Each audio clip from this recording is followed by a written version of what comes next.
behind the scenes where the magic sits. It's the heartbeat of the now and the then, where the story starts and never ends. Tune in, lean and feel the groove. Every moment, a vibe you can't lose. It's for the culture, by the culture. Braylon Lee's got the soul to show you. Breaking it down, lifting it higher. Feel the rhythm, spark the fire. Prepare for a journey beyond imagination, beyond belief, beyond anything you've experienced before. Universal Epic Universe, a new theme park where you'll step through extraordinary portals to 5 immersive worlds. Prepare for a cosmic voyage of discovery, an isle of fire-breathing excitement, a shadowy world of monsters and mystery, new wonders in the wizarding world, and a new way to play. Plus the splendor of a magnificent resort hotel overlooking the park. It's all new excitement at Universal Orlando Resort. A week's worth of vacation thrills with 4 amazing theme parks, a variety of spectacular themed hotels, and incredible dining and entertainment. It's all at Universal Orlando Resort, where you'll find new adventures every day. Explore the astonishing worlds of Universal Epic Universe at Universal Orlando Resort.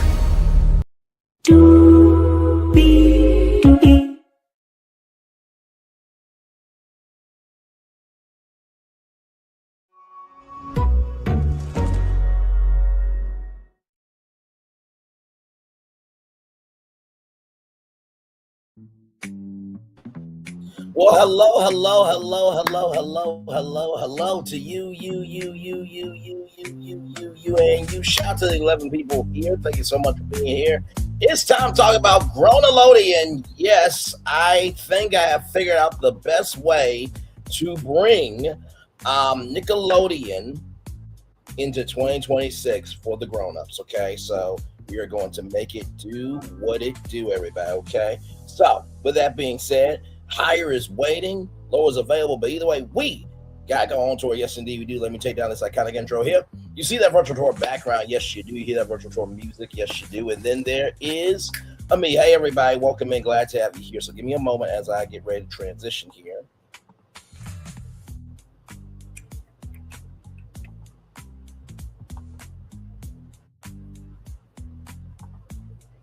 That's where we are tonight. That's where we are tonight, right here. Grownelodeon Studios. Now, you're probably thinking, Braylon, how in the world did you get Nickelodeon to be all grown up? Don't worry about that. I got this. Okay, believe me, I do. Believe me, I do. Believe me, I do. So, let's get to it right here. The history of Nickelodeon Studios right here. Here we go. So, opening on June 7th, 1990, as the first world headquarters for kids, the studio attracted young tourists as contestants and audience members for Nickelodeon's live-action programming. At its peak, the studio employed 400 people and was the largest production studio in Florida, bringing in $110 million in business to the state by 1994. Because it was supposed to be the Hollywood of the East. The studio closed permanently on April 30th, 2025, after much of Nickelodeon's production had already moved to Nickelodeon on Sunset in Los Angeles, and Nickelodeon on Sunset is no longer around. I had the privilege of going to Nickelodeon on Sunset when I was a part of Snick Sleepover Jam in 2003. Nickelodeon Studios produced over 2,000 episodes of original programming. So, planning and construction, rather, in November of 1988. Just leave there. Turn this down just a little bit more there. Okay. In November of 1998, Hey, Florence, good to see you, good sir. In November of 1988, Nickelodeon contracted space within the soon-to-be-built Universal Studios Florida for its first production studio. Universal had determined through market research that a working studio was crucial in attracting guests to a movie-themed theme park. They offered Nickelodeon a sweetheart deal to supply that production. The promise of a custom-built studio at no expense, coupled with rent-free production, lured Nickelodeon away from negotiating with Disney MGM Studios. The contract stipulated Nickelodeon promote Universal Studios Florida on air 1,000 times a year while also broadcasting the park's commercials. I was about to say Turner Broadcasting. Child Turner Construction Company began erecting two 16,500 square foot sound stages, 18 and 19, with adjacent 40,000 square foot video production facility, 17 within the production central area of the park. The exterior of the facility was designed by network production designer Byron Taylor, and the interior was designed by network art director Don St. Mars.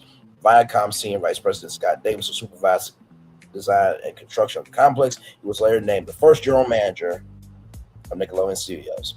So Super Sloppy Double Dare in 1989 and Think Fast in January of 1990 were the first Nickelodeon productions filmed at Universal Studios Florida, and they were shot on the 21,000 square foot sound stage 21 while Nickelodeon Studios was still being constructed. Unlike other Nickelodeon game shows, both programs previously filmed at WAYY TV in Philadelphia. Nickelodeon's live action productions had traditionally been shot on rented sound stages in multiple cities, which was not cost effective and limited the network's growth. Prior to the studio's completion, Double Dare executive producer Andy Hamburger, Double Dare creator Jeffrey Darby, Nickelodeon president Geraldine LeBron, and Nickelodeon Studios general manager Scott Davis wrote their names in Building 17 second story concrete floor. Behringer, who also served as executive producer of Make the Grade Total Panic, wrote I Love TV production above his name. So then on June 7th, 1990, Universal Studios Florida officially opened to the public. Nickelodeon Studios Open Day celebration was broadcast live from the studio on Nickelodeon, hosted by Mark Summers of Super Sloppy Double Dare. The event was announced by John Harvey of Super Sloppy Double Dare, hosted by Greg Lee of Total Panic, and also Where in the World is Carmen Sandiego, Skip Lassie of Think Fast, and Christine Taylor and Kelly Brown of Hey Dude in character as Melody and Brad, respectively. Allie Smith, Matt Brown, Wendy Douglas, and Fred Whitty. By the way, Fred Whittle from Boy Meets World of Just Don't Sit There. Celebrity appearances were made by Andrea Ellison, Bill Cosby, Brooke Thesis, Dan Ponce, Gerald Christopher, Jane Seymour, Jason Harvey, Kelly Martin, Les Lai, Linda Blair, Steven Spielberg, and Will Wien. The live broadcast included performances by Kid and Play, Perfect Gentleman, and the Cover Girls. Daily tours were given of the studio, starting from Cure area outside stage 18 that led into building 17. The 45-minute tours took part guests upstairs through the control room through a viewing area that allowed glimpses on stage 18, soundstage 18, 19, then downstairs through a wardrobe department and kitchen, with the tour concluding in building 17's large audition room. While game shows were often being shot 5 days a week, while production sitcoms such as Welcome Freshmen were rehearsed during the week, only shoot on the weekends. This became problematic as Nickelodeon's contract with Universal stipulated that their guests be able to witness shows being filmed 7 days a week, 52 weeks a year, during all hours of tour operation. To remedy this, the audition room was renamed to Soundstage 17, began hosting Game Lab, a mock game show at the end of every tour that culminated with one of the guests getting slimed. Nickelodeon unveiled its famous Slime Geyser, also known as the Gat Geyser, in front of the studio on October 27th, 1990. Russell Johnson famous for playing the professor on Gilligan's Island, appeared at the unveiling ceremony. The 17-foot high fountain will erupt green-colored water every 10 minutes. The network subsequently used a recording of the geyser erupting as the sign-on for their broadcasting day. On April 30th, 1992, Nickelodeon time capsule was buried near the Slime Geyser. Now that time capsule is in LA. The burial ceremony was broadcast live from Nickelodeon, hosted by Michael Maliff. Get the picture, and do you have the guts? Joey Lawrence of Blossom, with an appearance by Doc Emmett Brown of Back to the Future. The ride, portrayed by the park's costume performer, not Christopher Lloyd, it contained items deemed important to the children in 1992 as voted by Nickelodeon viewers. These items included a Barbie doll, baseball, books, comic book, endangered species book, history book, phone book, TV Guide, World Atlas, bubblegum, CDs, MC Hammer, and Michael Jackson. Hat featured the catchphrase of Joey Lawrence. News reports 1991 Soviet coup defeat, dissolution of the Soviet Union, epidemiology of HIV and AIDS, Operation Desert Storm, Nickelodeon Gag, Nickelodeon Magazine, Nintendo Game Boy, pencils, photos of things too big to fit inside, bicycles, cars, celebrities, planes, politicians, and trains, piece of the Berlin Wall, Reebok pump sneakers, rollerblades, skateboard, T-shirt featuring the Nicktoon characters Ren and Stimpy, Twinkies, and VHS movies, Back to the Future, Home Alone. The final items put in the capsule were a tape of the event itself and a camcorder used to record it. So it says right here, do not open until January 30th, 2042. Let's see here. Let's see if I can see it. Nickelodeon Studios, Orlando, Florida, the first world headquarters for kids. The Nickelodeon time capsule was buried on this spot on April 30th, 1992, as a gift to the kids of the future. Preserved with the time capsule are the items and thoughts that were important to the kids of 1992. So we have to wait until that date. Sadly. I know. But yes, indeed, their Roundhouse moved to CBS Studio Center in Los Angeles for the filming of the second season in 1993. So the show's unionized cast, crew, and musicians were unhappy that working in Orlando deprived them of residuals as a right to work state. Florida had attracted producers looking to avoid union cost regulations that were prevalent in California. An episode of Wienerville, shot on February 14th, 1994, marked the 1000th episode of live action programming filmed at the studio since its opening. Nickelodeon at that point had bought $110 million in business to Florida, regularly employed between 208 and 330 people on a weekly basis. So yeah. So how cool is that there? So that's a little bit there. And then, of course, the Blue Man Group. Now, of course, for those of you who don't know, the time capsule's original cover was sold by Heritage Auctioneers for $19,200. So somebody has that capsule cover. In the words of Peter Griffin, I just want to talk to you. Nickelodeon returned to film My Family's Got Guts 2008 using some of the former Nickelodeon Studios facilities, including the Green Room. Train was in Soundstage 19. Actual production was filmed nearby on Soundstages 23 and 24. By the way, there was a game show called Splat, Nickelodeon Splat. Actually, let me see something real quick. Give me a moment.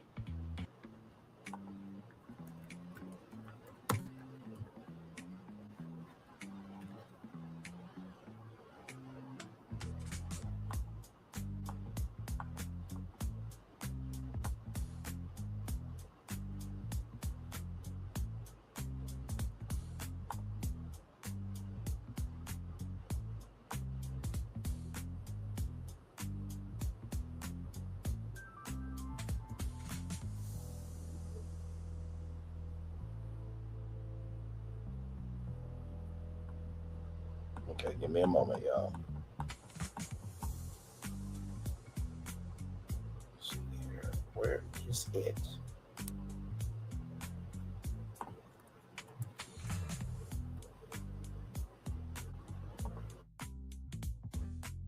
Nope, that's not what I'm looking for. It was one specific thing here.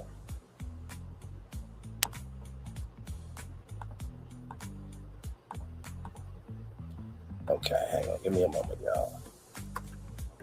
It is important because it was the last show that happened at Nickelodeon Studios. INTRO.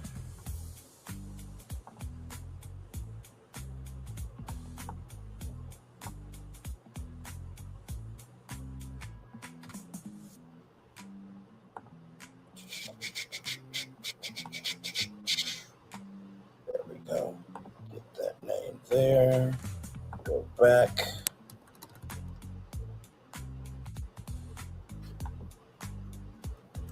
Don't you worry, guys. Oh, no.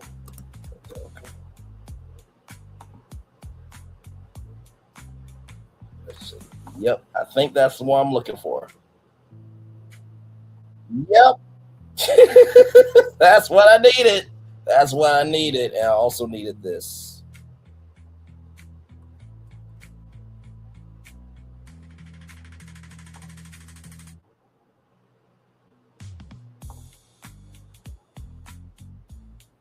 Mm-hmm. We'll get there in just a little bit here. Okay. The complex became popular for urban exploration rather, as Universal left much of the original Nickelodeon brand intact for years after the studio closed in 2012. YouTube personality Adam the Woo, rest in peace to him, gained access to Soundstage 19, the upper floors of Building 17, document on vastly untouched murals and decor from the heyday of the studios. A majority of these remnants were removed following a 2018 renovation. So these are all the shows that appeared, that filmed at Nickelodeon Studios, right? And I felt bad for Adam the Woo because the story that he told was that he has a friend that was filming shows at the studios, and he was like, "Hey, you want to go and tour Nickelodeon Studios?" And that's how he got in.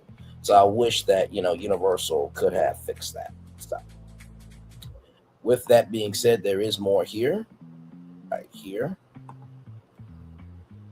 So shout out to Retro Junk. Retro Junk is a great place here of history. So you see all the pictures here.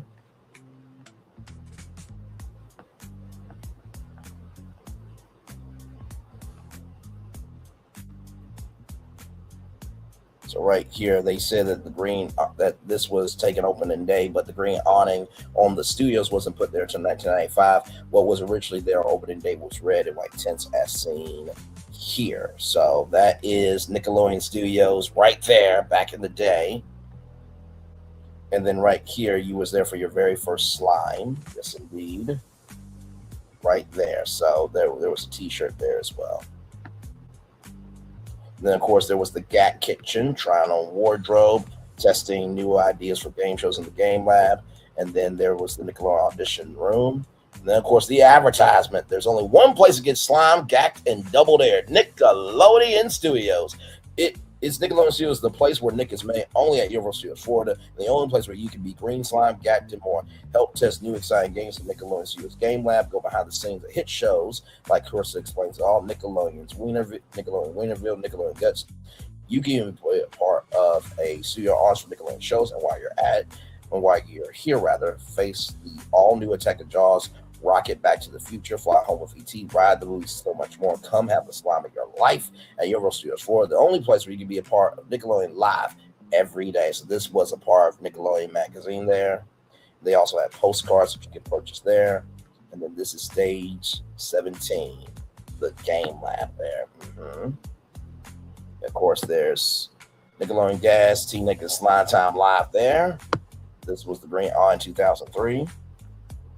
Dilla Island, Keenan and Kale. Who loves orange soda? I do. Then figure out, of course, they had a New Year's Eve party in 1998. And, of course, Stickly. We all love that, brother. And then, of course, the kids waiting for the slime geyser. So you see it's lit up at night, but it's not neon.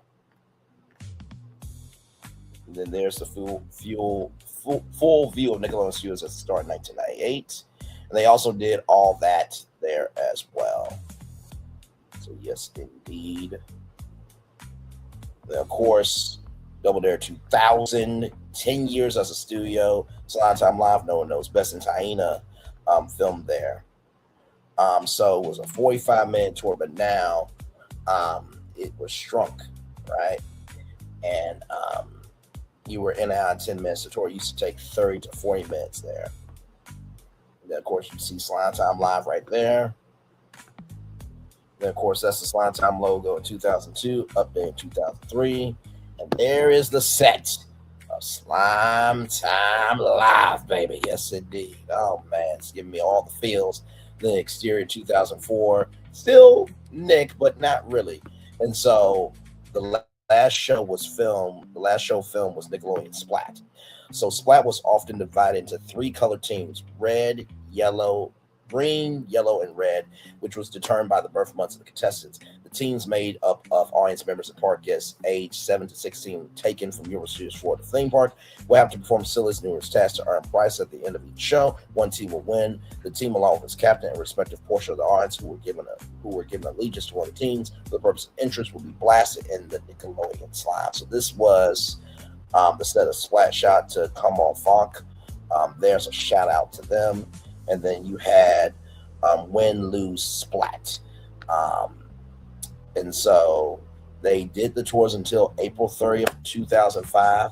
And that was the last time that they did. So 14 years, 10 months, and 30 days, Nickelodeon Studios at Universal Studios Florida closed.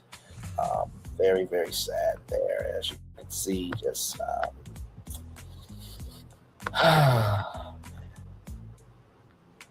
of course, Soundstage 18. After the closing there. For the closing. After the closing. Time capsule. No more. And of course, the Blue Man Group. Box office. Of course, right there. And that's where it is right now. Then, of course, My Family Got Guts. And then here are all the productions here. See, they've been around for a very long time. Very long time. Now, when it comes to Nickelodeon Splat, I want to show y'all this right here. Here we go.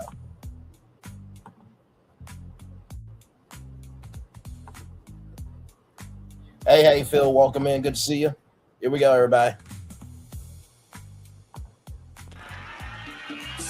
Your birthday is January through April. You were born on the red team. May to August, the yellow team. September to December, the green team. Everybody plays, everybody can win. Here comes Splat. Live from Nick Studios in Orlando. It's Splat. What's up? I'm Rockman, your host, and welcome. We've got the red team, the yellow team, and the green team, and they are ready. So let's get this thing started with a game we call Rat Race. Oh, what's up? I'm Rockman. It's time to go to sleep. So we'll do a bedtime story with Hulk Hogan. So read me a story, man. All right, the high-speed Splat's on the way, but first, let's get here with the Rugrats. I'm going to sleep. Sweet. Hey, Rockman, we gotta go. 20 seconds, man. Come on. The hallways of Nickelodeon. Say every word in the script, no ad-libbing. How do you know this? Get a new intern. Check this out. Make sure you turn in your expenses. Finish posting your Pork shoes. bellies. Pork bellies. Agents are running 5, 4, 3. You know what? Live from Nickelodeon Studios, Splat is on now. I'm Rockman, your host, and welcome. We've got the red team, the yellow team, and the green team, and they are ready. So let's get this thing started with a game we call Rat Race. All right, it goes like this. At the end of each maze, there is a blind, visually impaired rat. Now, this rat and this coach is going to be telling the rat where to go. He's going to have to navigate his way through, tag the cheese. The cheese has Memories. to come out, Oh, my and God. the first team to do this wins. Now, of course, there'll be rat droppings, but slippery stuff all along the way. So hopefully they can make it, all right? You ready? Set, Splat. What's up? It's Splat. I'm Rockman here with my man, Orion. Yeah, man.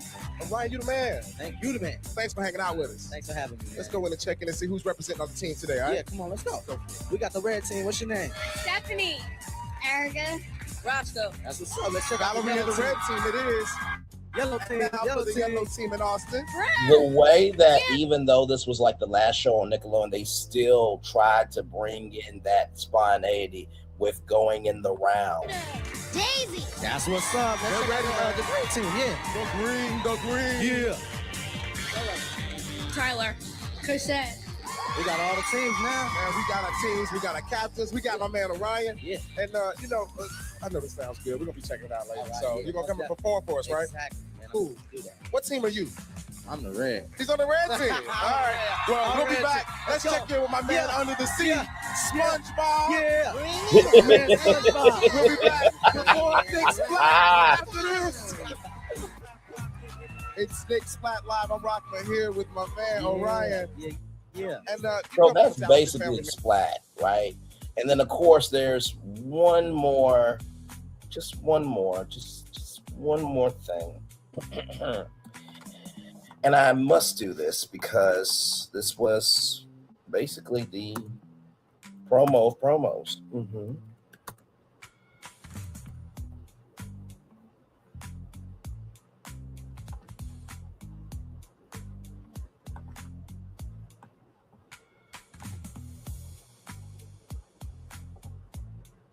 Here we go, everybody. Let's get it. And go. Oh, there's donkeys, cakes, and whipped cream, hats, and slippery floors on Slime Time Live. Sponge butt pants and nasty feet, and lots of stars on Slime Time Live. Slime Time Live, Slime Time Live. Nuts on a skateboard, Slime Time Live. And there's love and tears and Susie Slump and Guy in a diaper, Slime Time Live. Pies and pies and pies and pies and Jessica Flies and Slime Time Live. Slime Time Live, Slime Time Live. Fish in a blender, Slime Time Live. Slime Time Live, Slime Time Live. Every day 2 to 5. Slime Time Live, Slime Time Live. Pickle on a helmet on Nick. Pickle and a helmet on Nick, indeed. Now let's go to this here because it gives a little more history to Nickelodeon. Oh, not that one. Sorry, I was watching it before I was here with all of you. So here we go. This is the one. See, I'm transparent about my mistakes. Here we go. A true meeting of the minds took place when the negotiating. I'm more transparent than other people, but then transparency is the eye of the beholder. Team from Universal sat down with Nickelodeon and presented its global objective: to show visitors television production on a near continuous basis, no matter what day of the week or week of the year. Nickelodeon gave us what no one else could, as well as the added interactive benefits of drawing on-air contestants and studio audiences from the tour groups passing through. So in November of 1988, Nickelodeon signed a 13-year agreement with MCA, taking over a 90,000 square foot production center, consisting of 2 of the park's 16,500 square foot sound stages, stage 18 and 19, plus administrative offices and a rehearsal stage where they would produce television shows 10 hours a day, 7 days a week, every day of the year except Christmas. Nickelodeon would run the studio, and Universal would run the tour through the studio. The idea was announced publicly in February of 1989. Nickelodeon Studios, Florida. Most of it's a secret, but we can tell you this. Start practicing, because when you get here, you could be picked to plan any of the messed up shows being made at Nickelodeon Studios. So get a map, memorize the route from your house to Universal Studios in Orlando. Make sure you destroy the evidence. Then, get a really good umbrella. We can't tell you why. Just trust us. Nickelodeon Studios is Universal Studios, Florida. It's the place you've been waiting for. It starts with a dedicated generator, insulated wire, and isolated electrode. Construction began shortly thereafter.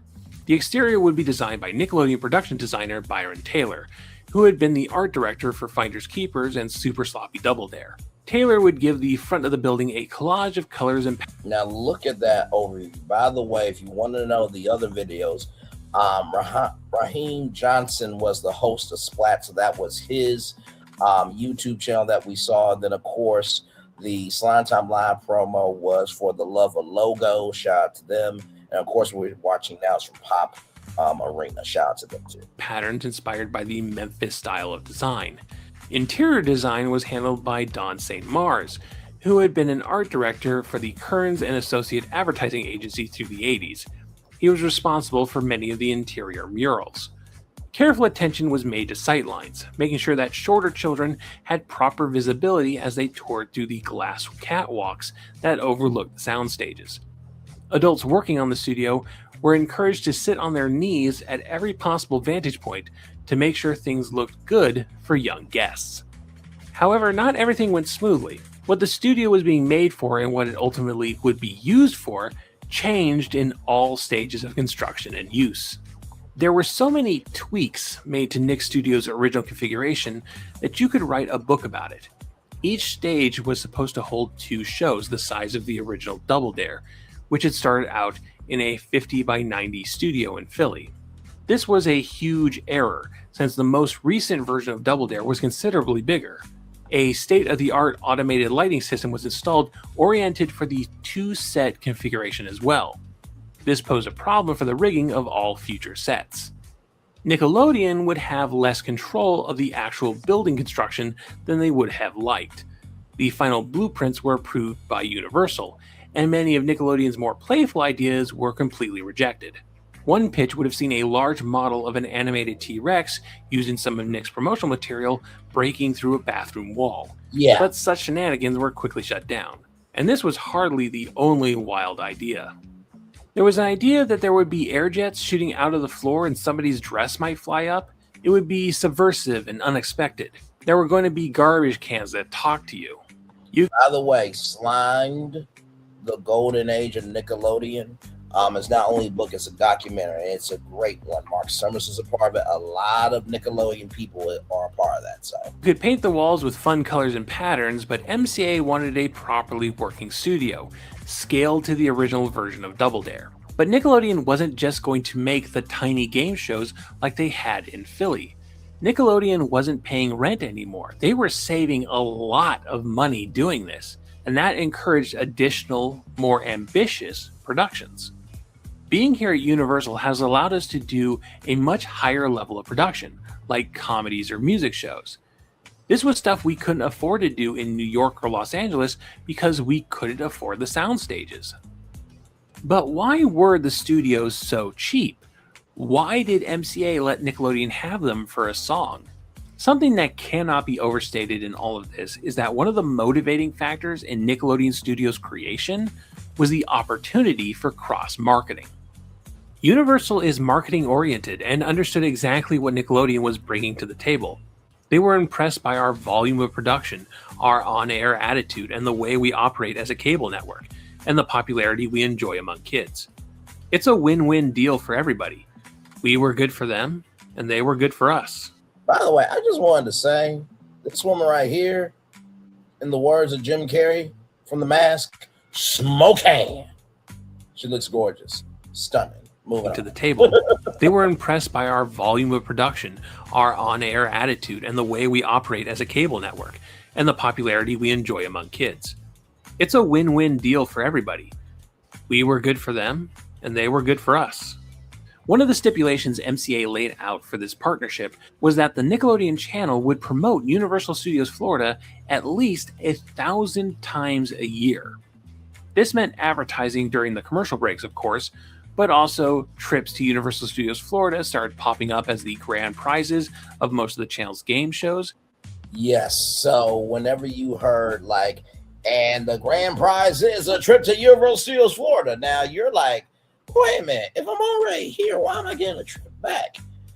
It's to keep promoting the park. But look at it like this, you got a free 7-day, 7-night stay at Universal Studios Florida. So, you know, listen, it was still a prize. Even the ones that were already being filmed at Universal Studios Florida. And of course, every show produced on site in the park would have this classic end card. Make the Grade was produced before a live audience in Nickelodeon Studios at Universal Studios in Orlando, Florida. Nick Arcade is taped before a live studio audience at Nickelodeon Studios at Universal Studios, Orlando, Florida.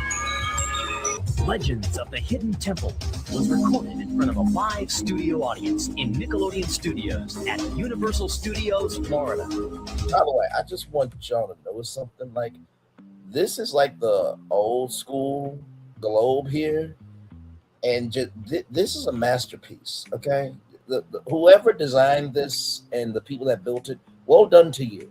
Okay, well done to you. Nickelodeon, on the other hand, used Nickelodeon Studios as part of a complex web of self-promotion. They dubbed this advertising initiative Matrix Marketing, in which different products would promote each other, creating a web of consumer influence. In the November 20th, oh, that's cross-promotion. That's all that is, child. 1989 issue of Broadcasting Magazine, Rich Cronin, Nickelodeon's senior vice president of marketing at the time, identified 9 categories that made up the Matrix marketing program. First, obviously, was the Nickelodeon cable channel itself, which had already developed a core audience and could use its own advertising space to promote its own products. Second was the Nickelodeon road shows, where Nickelodeon personalities would tour malls across America, often performing versions of their various shows. This practice began in 1984 with Pinwheel, but was much more common for game shows like Double Dare. Third was the Nickelodeon Club, a joint project between Nickelodeon and BMG Directing Marketing Incorporation, an operating unit of Bertelsmann Music Group. With a membership fee of $9.95, members of the Nickelodeon Club would receive an orange membership card, which would get them discounts at Pizza Hut and TCBY Yogurt. Let kids pretend they have their own credit card. They would also receive a Knick-Knack gift pack containing coupons, product samples, a newsletter, program information, and other premium items.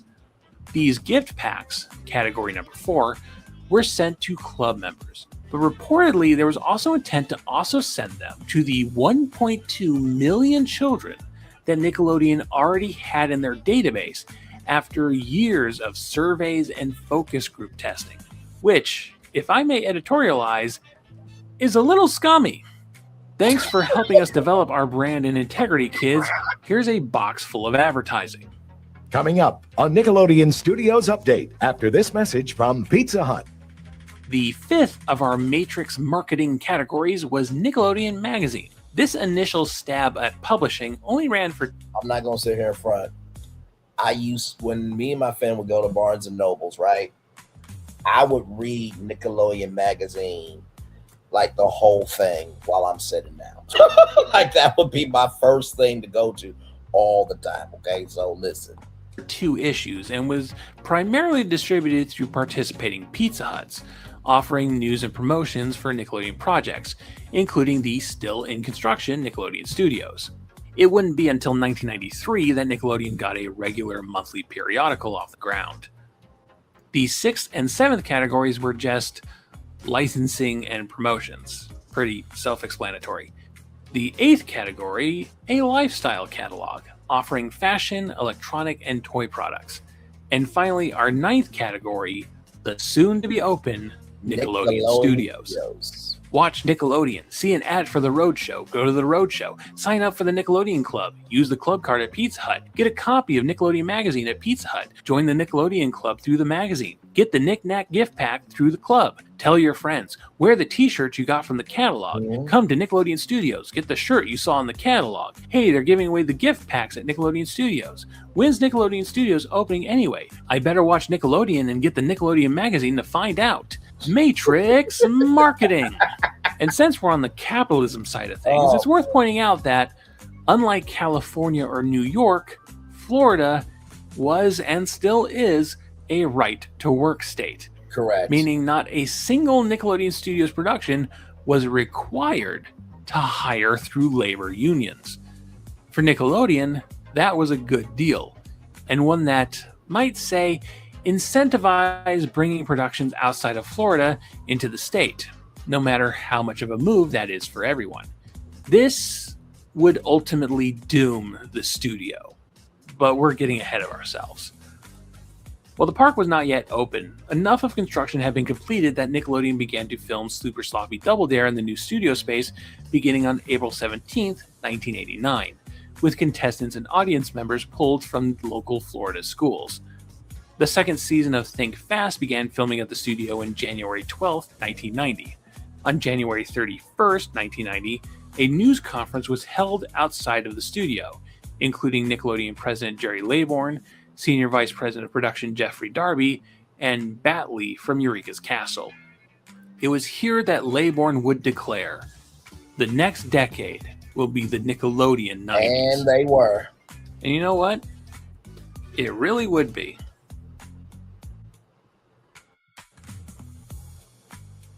Like I said, I know that usually everybody knows the history of Nickelodeon Studios, but y'all know on this show, before the big reveal, I have to build it up. So You can go to Nickelodeon Studios. Why just sit there when you can go to Nickelodeon Studios? Button sits are getting packed. Mom is making up a great big snack singing Nickelodeon. Nickelodeon. How do we get there? I don't know. It's right on the map. Come on, let's go. Nickelodeon. Nickelodeon Studios in Orlando, Florida. You can go there.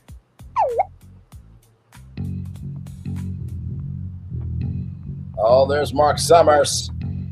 The man, the myth, the legend himself. Universal is counting on the popularity. Did you know that he had an OCD problem? And he did not like being in all that, but he understood the assignment and was just game for it. He is a legend. If I ever get the chance to meet him, I don't know why I will do.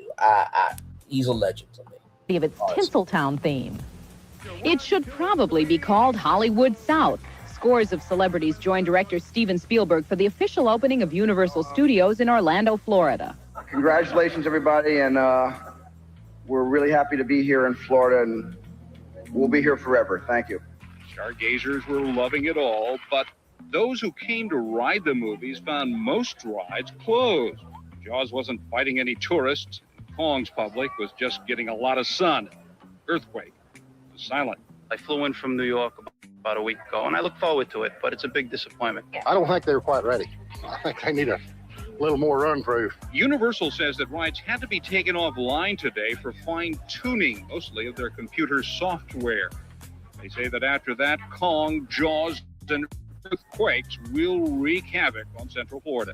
Disgruntled visitors who, for the third day since the grand opening, find the new amusement park plagued with problems. Now, isn't it amazing that with Disneyland, it was Black Sunday? And it was Black Sunday because of the asphalt, right? And then for Universal Studios Florida, they didn't have a good grand opening either. And hello to the 5 people here. Welcome in. Glad to have you here. We're talking about Nickelodeon Studios, but we're calling it Grownelodeon. Don't worry. We are going to get to that. I'm just building it up. Stay tuned.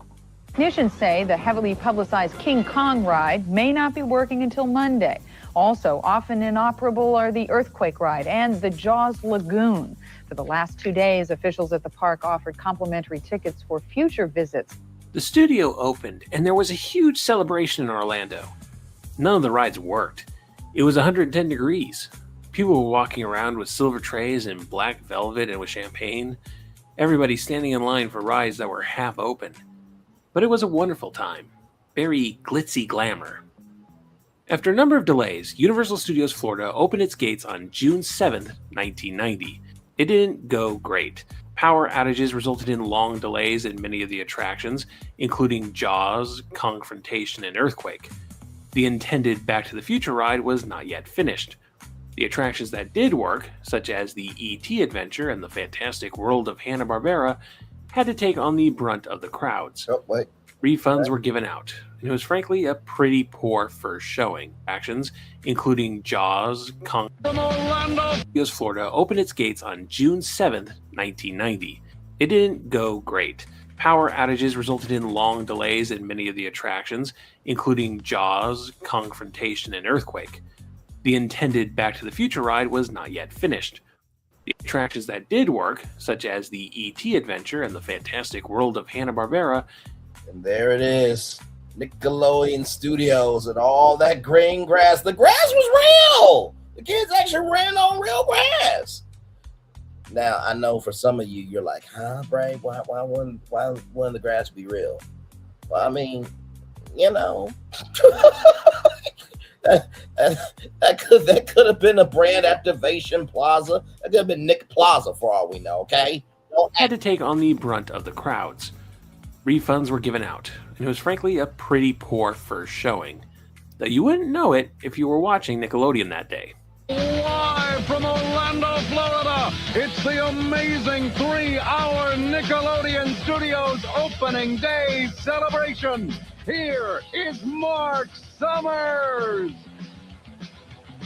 Welcome to the Nick Studios, ladies and gentlemen. We are live. Oh, man. First time in 11 years we're doing a live broadcast on Nickelodeon, and it means we are coming to you from our new home right here in Orlando, Florida. These are your studios where you can come to watch Nick being made, and you can audition to be on a Nick show. In this show, you're going to see exactly what your new headquarters are like, and all the stuff you can do when you're down here, and believe me, it's great stuff. Hosting duties bounced around from Double Dare's Mark Summers, Total Panic's Greg Lee, Think Fast Skip Lackey, and Hey Dudes Kelly Brown and Christine Taylor. So I'm gonna skip ahead just a little bit because this part right here is the studio tour right about right here. Here we go. And remember, what you do here in the gym is what you do in real life. If it just goes through the motion. Eureka's Castle they stand. have photo spots, right? And a Nickelodeon bench. From here, you can get in line for the studio tour. grouping up with a tour guide and taking an escalator up past the audition room for potential game show contestants.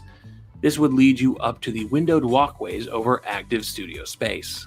As you can see over here to the far left, there are a lot of props, a lot of games. It looks like almost like a, well, actually it looks like my room looks right now in the middle of moving.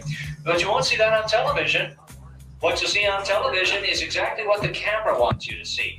From here, the tour went past the production control room, and to show off the studio's soundproofing, children were encouraged to scream Nickelodeon at the top of their lungs to get the director's attention.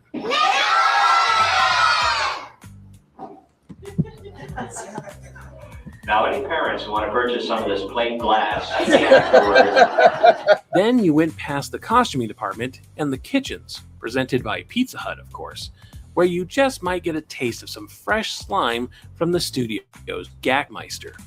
Finally, the tour swung past the makeup department, where, if you were lucky, you could see Mark Summers getting ready for the day's shoot. At the end of the tour, guests were encouraged to interact with the talkback kiosks, touchscreen computers that asked for demographic information and ratings on the attractions, because Nickelodeon is never not data collecting. It was from here that one could access the audition space seen at the beginning on the escalators. Here, kids would play simple games of Simon Says to see if they were contestant material. So, I think you guys get the point.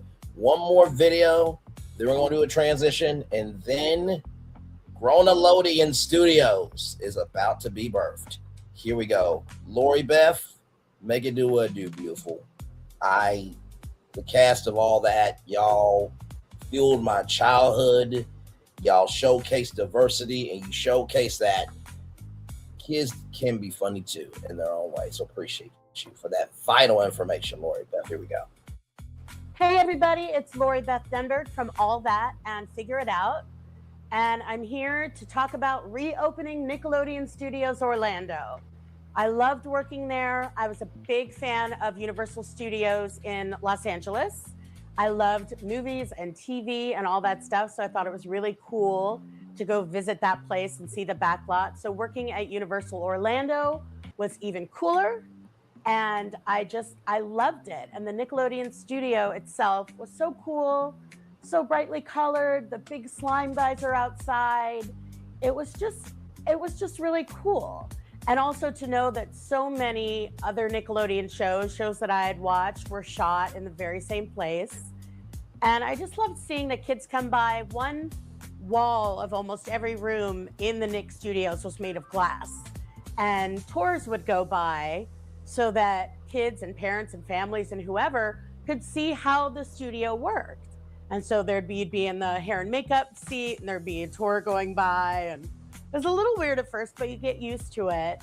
And I just think that was such a neat concept and such a great experience. I know I would have flipped out for that as a kid, to actually go around and get to watch the people making TV that I love to watch. So Nickelodeon Studios, thumbs up. Closing it, thumbs down. Reopening it, double thumbs up. Thanks so much, and I hope I see you in Orlando soon. Bye. Much love, Lori Beth. Love you, indeed. Now, it's time for a transition, ladies and gentlemen. Don't worry about the misspelling of that. Don't you worry about that. Let's do it. Roll it. Yes, indeed, baby.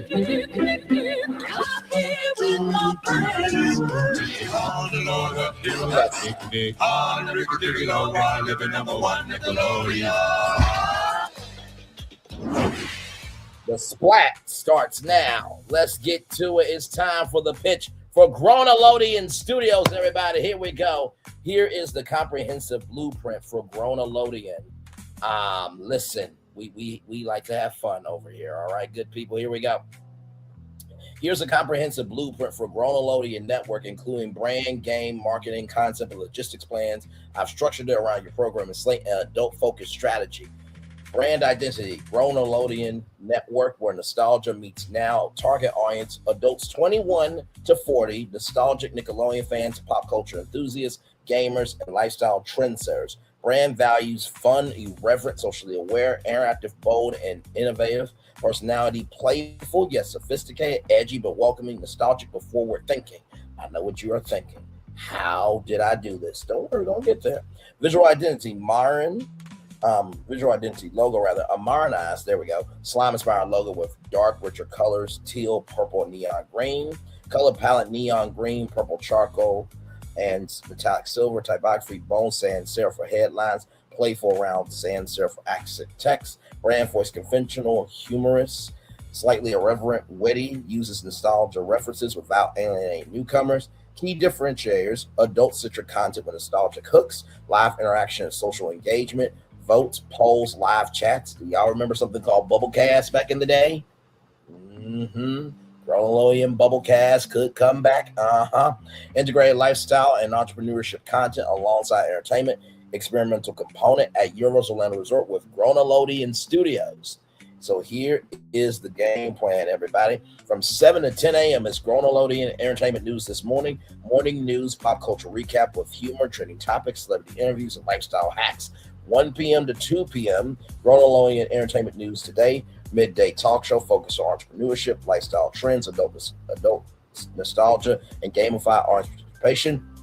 From 2 to 5 p.m., we're bringing it back, baby. Grownelodeon Slime Time live interactive games, audience participation, competition with prizes, and revamped slime stunts. Now, I know what you are thinking.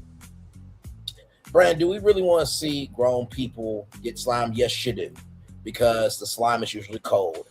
And for the BBWs, well, listen, it just is what it is. It's going to get all over.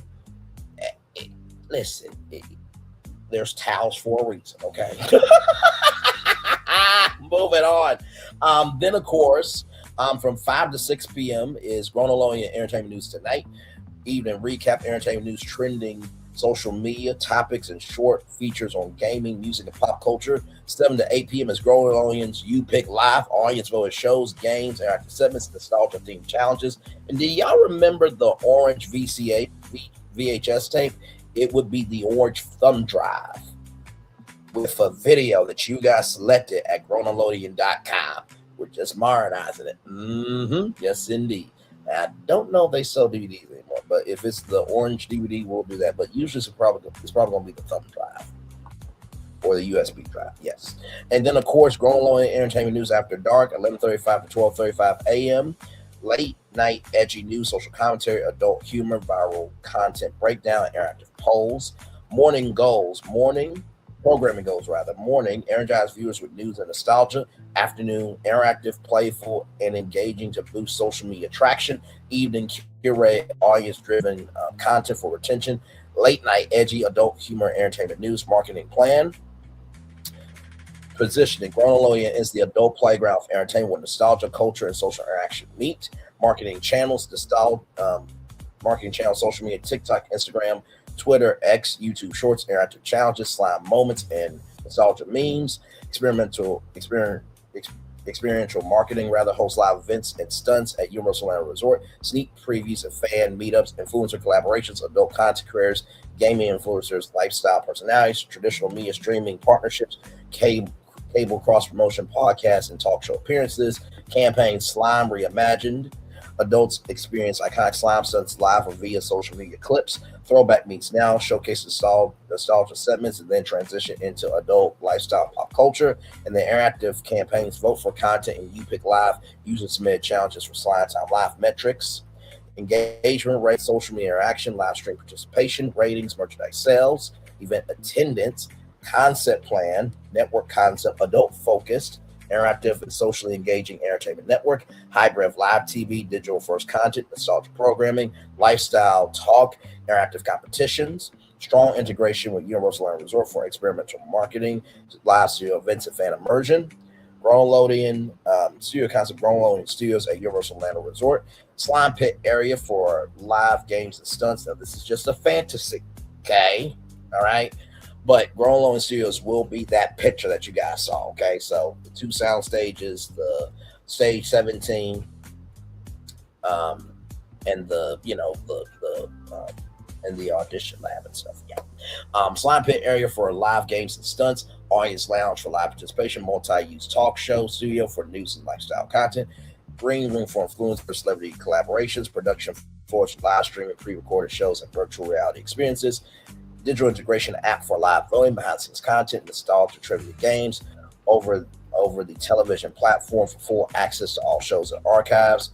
Logistics plan, facilities and operations, studio size 40,000 square feet at Universal Orlando Resort. Staff, producers, hosts, camera crew, social media team, technical directors, visual producers, game designers, equipment, live broadcast rigs, VR, AR integration, that's virtual reality, augmented reality integration for live interactive segments, slime production setup, daily workflow, morning prep from 5 to 7 a.m., afternoon shows prep 11 a.m. to 1 p.m., slot time live rehearsal 1 p.m. to 2 p.m., evening prep for You Pick Live 5 to 7, then after dark content review and digital integration from 10 p.m. to 11:30 p.m., live interaction, safety protocols for live slime stunts and audience participation, digital team monitoring, live social engagement moderation, on-site medical and production safety teams, distribution syndication, live broadcasts on cable streaming, clips and highlights on social media, partnerships with over the television platforms for full access. So here is the visual map. Okay, so Studio A, the morning news, evening news, 7 a.m. to 10 a.m., 5 6 p.m., Grownelodeon entertainment news this morning and tonight, multi-camera news set, large LED wall for trending topics, integrated social media feed, small audience area for live reactions. Studio B, lifestyle and talk, 1 p.m. to 2 p.m., Grownelodeon entertainment news today, talk show set with lounge seating, product demos, entrepreneurship, guest interviews, gamified audience polls, cafe style set for lifestyle segments. Studio C, slime arena, 2 to 5 p.m., slide time live, large interactive slime pit, obstacle courses, green screen zones for digital effects, live audience seating, interior stands, safety mats at hygiene stations, because you're going to need to get the slime off of you. Studio D, interactive audience voting studio from 7 to 8 p.m. You Pick Live, stage with LED voting walls, live audience, interactive screens for game selections, live poll via app integration. Studio E, late night edgy news. That'll be Grownelodeon entertainment news after dark, smaller, intimate late night set, moody lighting, VR, AR overlay for digital content, interactive polls projected behind hosts, green room and prep areas, guest lounge, influencer prep, makeup and costume, slime prep area, direct access to all studios, behind-the-scenes production, control room and digital hub, live broadcast control, social media moderation over the television, stream management, overseas live editing, camera feeds, live polling, AR, VR integration, audience live experience zone, fan check-in, photo ops, nostalgia displays, and a merch store, of course, immersive Grownelodeon nostalgia exhibits. There will be a Nickelodeon Studios museum to honor the past, slime interaction zones for fans, pre and post show, outdoor stunt and event area, special live stunts, fan events, and seasonal content, temporary outdoor slime challenges, interactive games, and live streamed events. Flow and operations. Morning, audience arrives 6 a.m. to 6:30. Morning news filming, guests can explore experience zone. Afternoon lifestyle talk show filming, slide time live rehearsals, safety briefings for the audience. You Pick Live, audience goes through the app, social media team integrates live polls, late night after dark prep, AR, VR, AR content live integration, streamed on network over the television. Key features: slime pit safety and accessibility, tier seating, mats, drainage, cleaning stations, audience interaction, voting apps, live social media integration, interactive LED walls, digital integration, VR, AR zones, green screen overlays, live stream capability, experiential branding, nostalgia, decor, refreshing classic Nickelodeon shows, adult-oriented humor and style, merch and fan engagement, Grownelodeon themed merchandise, slime kits, interactive fan photo ops, and of course there will be old school 90s Nickelodeon Studios merch. So that Nickelodeon Studios with the blimp and all the other logos, that will be a merch line. Okay, listen. So here is the visual plan here. Okay, here's the visual plan. So you got the Slime Time Live slime pit here. Okay, this is Slime Time Live, outdoor stunt zone, entertainment news after dark, Studio D, voting stage right there. For You Pick Live right there.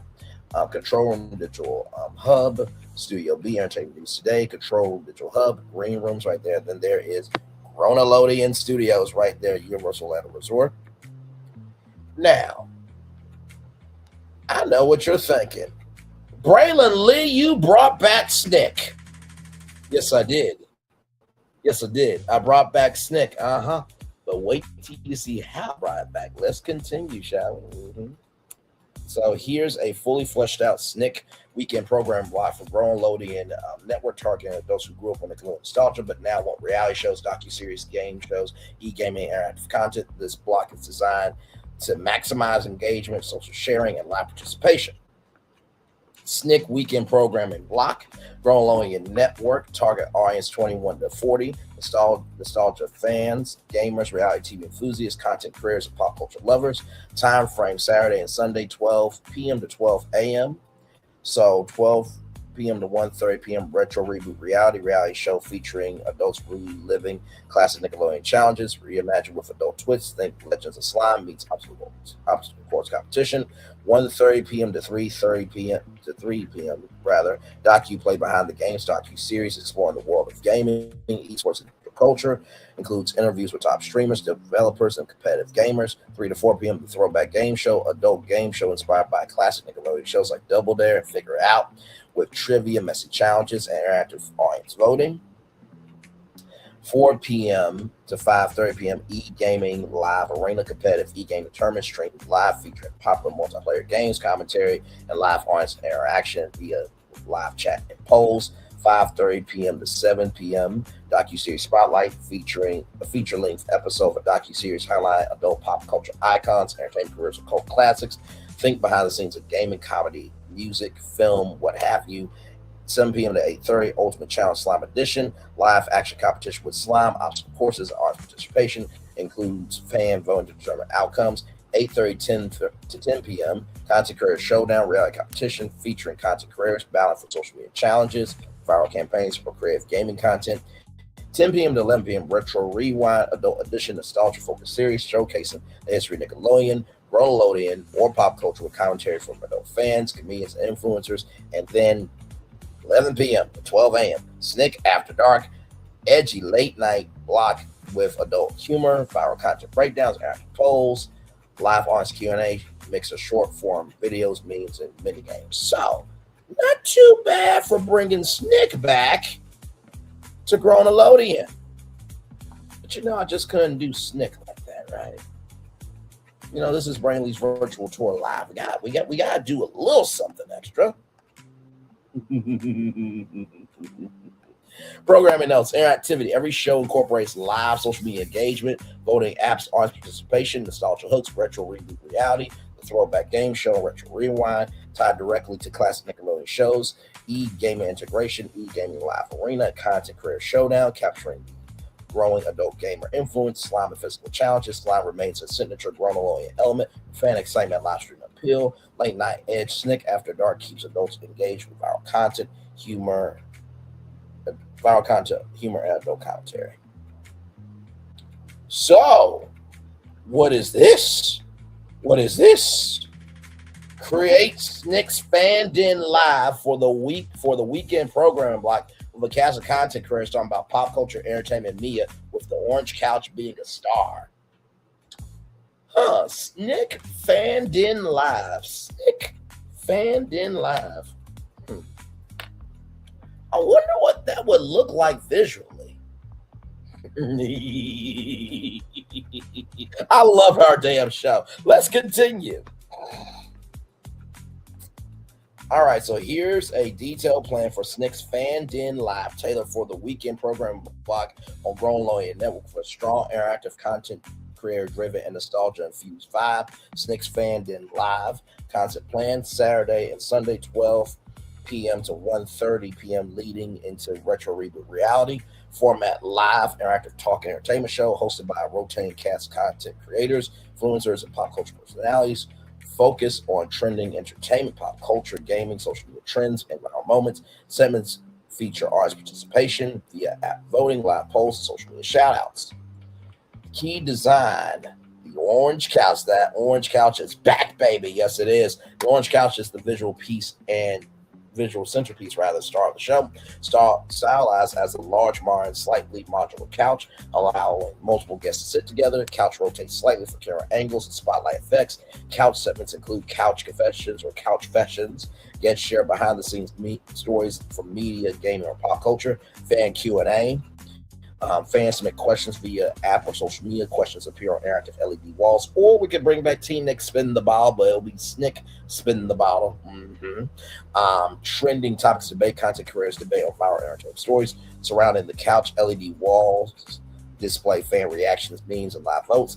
Set color palette: orange couch, deep purple accents, neon green highlights, black background panels for modern adult twists on Nickelodeon nostalgia. Regular segments: pop culture pulse, 15 minutes, quick rundown on the highest trending topics across TV, gaming, music, and social media. Fans vote live what content creators should react to. Also, 2 content creators can say, I could care less about this. Like, that's the one thing that I love about content creators. We can be honest about some stuff, right? Couch fashions, guess that's for 20 minutes. Guests share funny or surprising behind-the-scenes stories. Occasionally features surprise fan interactions via video call. Media mashup 20 minutes rapid-fire segment reviewing viral videos, TikToks, and memes. Always polls determine the fan favorite clip or the GVP, Grownelodeon video pick. If you remember back in the day, it was the Nick video pick, or the Nick most valuable pick.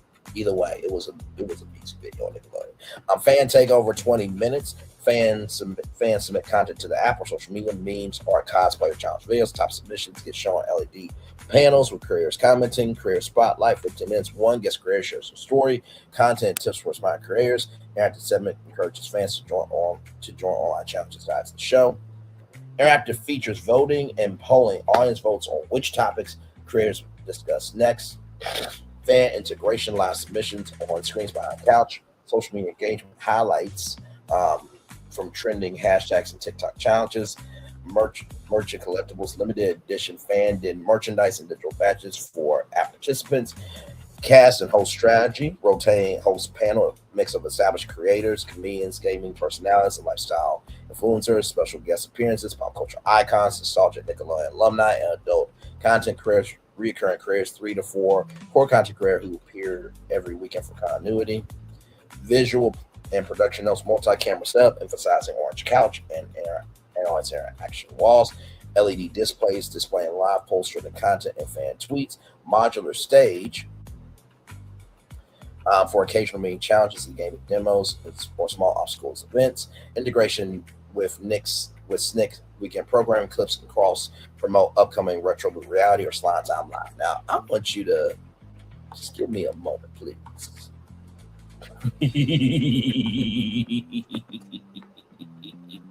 Because I don't think y'all gonna be ready for this. I just don't think you're gonna be ready. Hang on 1 second, y'all. One second. Okay, you know what? Hang on, give me a moment, y'all. Give me 1 moment, please. Thank you. All right. Gotta go back here. I know exactly where we were, so it's gonna work. Okay.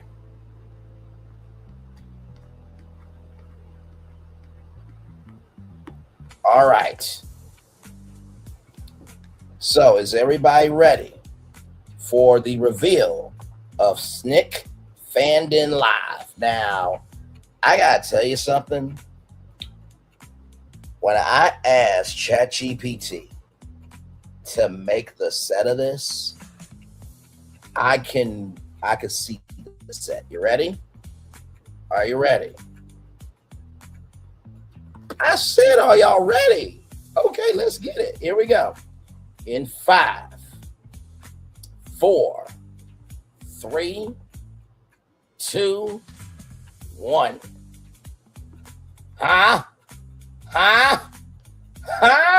Oh my God. Snick Fandin Live. Oh my God. This is not your mama and daddy Saturday Night Nick, okay? This is not your mama and daddy Saturday Night Nick. This is not your mama and daddy Saturday Night Nick. I told y'all I could not wait to talk to y'all about this. First of all, let's break down the set for a minute, okay? This set is everything and then some. First of all, you have Saturday Night Nick there, Fan Den Live, so the slime is still a part of the show. Then, of course, right behind them, enter your vote now. Who won the week? So you got Survivor, Mario Kart, Taylor Swift's new album. You got the comments there. You got Trending Now. You got Gamer J do like the fan of the week. And look at this couch and how realistic it is, okay? And you look at the floor. You look at the table. Now, this is not real slime. I just want y'all to know that. That's just, that's just what they call it, draping, I think. But look at the couch. You got the iPad there, like you got the food snacks here. So like this is the place where every weekend it is Saturday night and Sunday night Nick for the fans. Let me tell you something. Listen, I don't gotta be on the entertainment shows. I ain't got to host Slime Time Live, although I would love to host Slime Time Live. Okay, I would be the greatest host ever. Although Dave Azer, Jessica Holmes, and Jonah Traffic, they did their thing. Okay, let me host Snick Fan Den Live every Saturday and Sunday. I'm good, but I want to host the morning edition so I can have my weekend. But is that not a cool set though? That is so cool. Now, Paramount, I'm just saying, this could happen. The building is still there. And what I'm loving about this is that it is fully grown up, but it is still respecting Nickelodeon. And that's not an easy thing to do. It's not. It's not, because it's like, okay, how do you talk about, adult topics, but still respect Nickelodeon? This is how you do it. You honor the old by embracing the new. And I promise you, can you imagine if you got the call, hey, congratulations, you're going to be one of the regular hosts on Snick Fan Den Live on the Grownelodeon Network. What the fuck? And guess what? Once you're done with your 3-hour shift, and by the way, y'all, when I say it's a 3-hour shift, you can go to the restroom and stuff. Like, like the producers will let you know when it's time, so you're not just stuck on the couch for 3 hours. Like, you're going to be able to move around and stuff, right? It could happen. Exactly, it could happen. It could. I'm giving the game plan live right now. Okay. All right. Let's roll on. I was so excited to share that with y'all. So now here we go. Do Snick Fan Den Live this morning from 7 to 10 a.m. Fan Den Live today from 1 to 4 p.m. Fan Den Live tonight from 5 to 8 p.m. And then Fan Den Live after dark from 11:35 to 1:35 a.m. So let's get to it. Here's a detailed Snick's Fan Den Live weekend program expansion for the Grownelodeon Network, splitting the day into four major blocks with tailored themes, pacing, and interactivity to keep audiences engaged all day long. Each block uses the orange couch as the central star while adapting content for morning, afternoon, evening, and late night audiences. So here we go. So Snick Fan Den Live this morning pop culture entertainment, social media trends with a light, energetic tone, designed for casual viewers starting their day. Segments and features trending now, top viral content, social polls, and fan votes, morning confessions.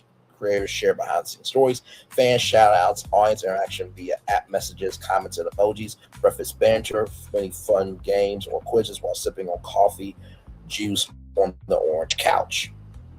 Then, of course, from 10 a.m. to 1 p.m., different Snick shows, okay, that will air during that time. And, of course, during the programming block, hey, you know what? Here's a show. We'll be back right after this. Welcome back into the Snick's Fan Den Live this morning. We are live from Grownelodeon Studios here at Universal Orlando Resort.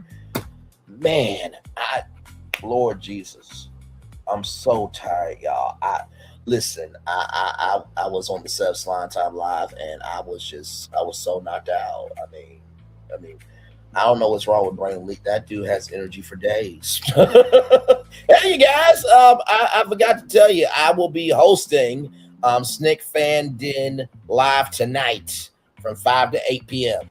Oh, God, he's here now. Like, sorry, I'm the creative director, the creative architect, the creative mastermind behind Grownelodeon. So I pretty much can just host when I want to.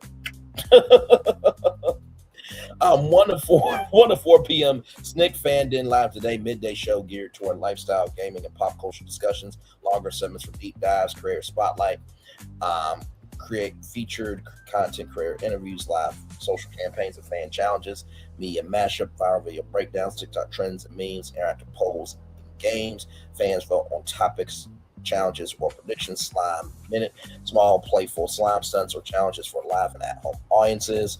Then Snick's Fan Den live tonight from 5 to 8 p.m. Evening entertainment culture recap targeting viewers winding down from the day. More adult humor and pop culture commentary. Couch Confessions nighttime edition. Guest careers discuss trending stories with humor and adult commentary. Gaming spotlight, highlighting from esports tournaments, competitive gaming and live demos. Fan takeover, viewer submitted content displayed on LED panels, reactions by hosts, retro rewind segments, nostalgic content linking back to classic Nickelodeon moments for adult fans. And then from 11:35 p.m. to 1:35 a.m., Snick Fan Den live after dark, late night adult themed version, edgier humor, viral content, fan debates, and polls, meme wars, careers competing, live commenting on trending memes, after dark confessions, behind the scenes gossip, viral pranks, influential stories, audience takeover, fans vote for challenges, topics, or live mini games. So imagine you have to go out into the parks and do something silly. So like I said, Grownelodeon, and the reason why I did this like this, now of course Grownelodeon will have game shows and competitions and everything else, but the reason why Grownelodeon Studios has this format is because producing news, producing variety shows are a lot cheaper to do. And plus, we gotta be on for 52 weeks a year. Hello. We got it here. Let's see here. After dark confessions, behind the scenes gossip, viral pranks, influencer stories, audience takeover, fans vote for challenges, topics for many games, digital spotlight, deep dives into adult gaming trends, online culture, and social media phenomena, live slime stunt, optional late night special challenge for energetic engagement. Keynotes across all blocks, Orange Couch centrality. Every block revolves around the Orange Couch, keeping brand continuity. Couch is modular, rotates slightly for different camera angles and setups. Audience and interactivity. All shows integrate live voting, polls, and fan content submissions and social media feeds. LED panels surrounding the couch display votes, memes, and fan messages. Cast strategy, morning energetic, lighthearted host for casual viewing. Afternoon mix of lifestyle and gaming influencers. Evening pop culture and entertainment experts with commentary. After dark, edgy creators, comedians, and gaming personalities for adult humor. Set and production adaptations, lighting bright and colorful for morning, afternoon, warmer and moodier for evening, edgy neon accents for late night, interactive props, mini games, small slime elements, VR, AR demos for afternoon and evening, fan voting gadgets, digital integration, constant app engagement over the television clips, social media tie-ins.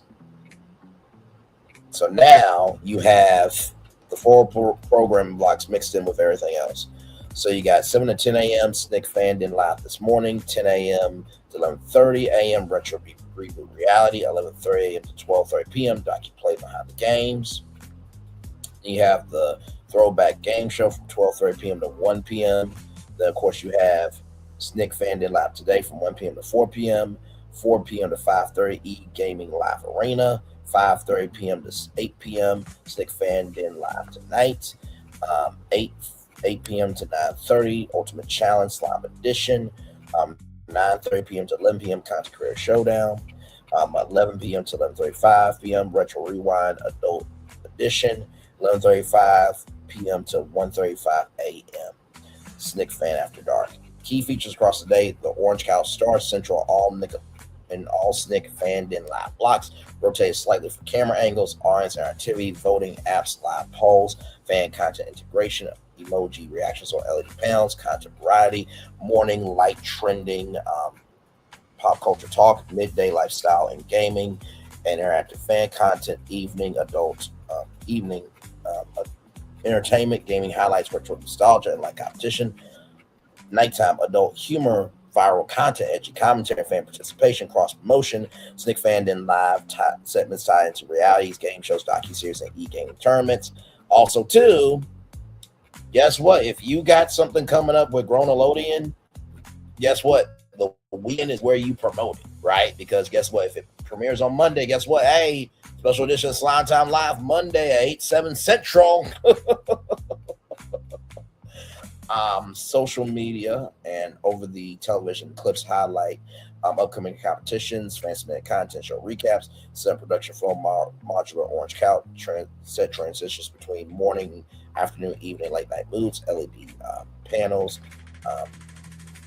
VR, AR zones, and fan content stations adapt to each show type. Now, of course, we got to bring back the studio tour, okay? Yes, indeed. So we have the weekdays and weekends, right? So here is the tour overview. Grownelodeon Studios, Universal Orlando Resort. Tour duration 90 minutes to 1 hour 20 minutes. Audience adults 21 to 40, nostalgic Nickelodeon fans, pop culture enthusiasts, gamers, content creators, and tourists. Format guided walking tour of interactive exhibits, live set previews, and fan participation zones.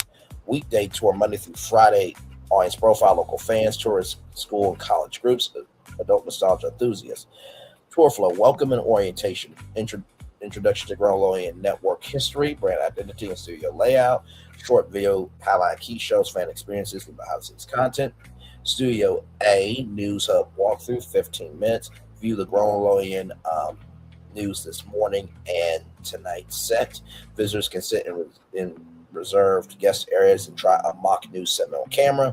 Studio B, Lifestyle and Talk Show, 15 minutes. Explore the Grownelodeon entertainment news today's set. Interactive touchscreens display pop culture, trivia, and lifestyle challenges.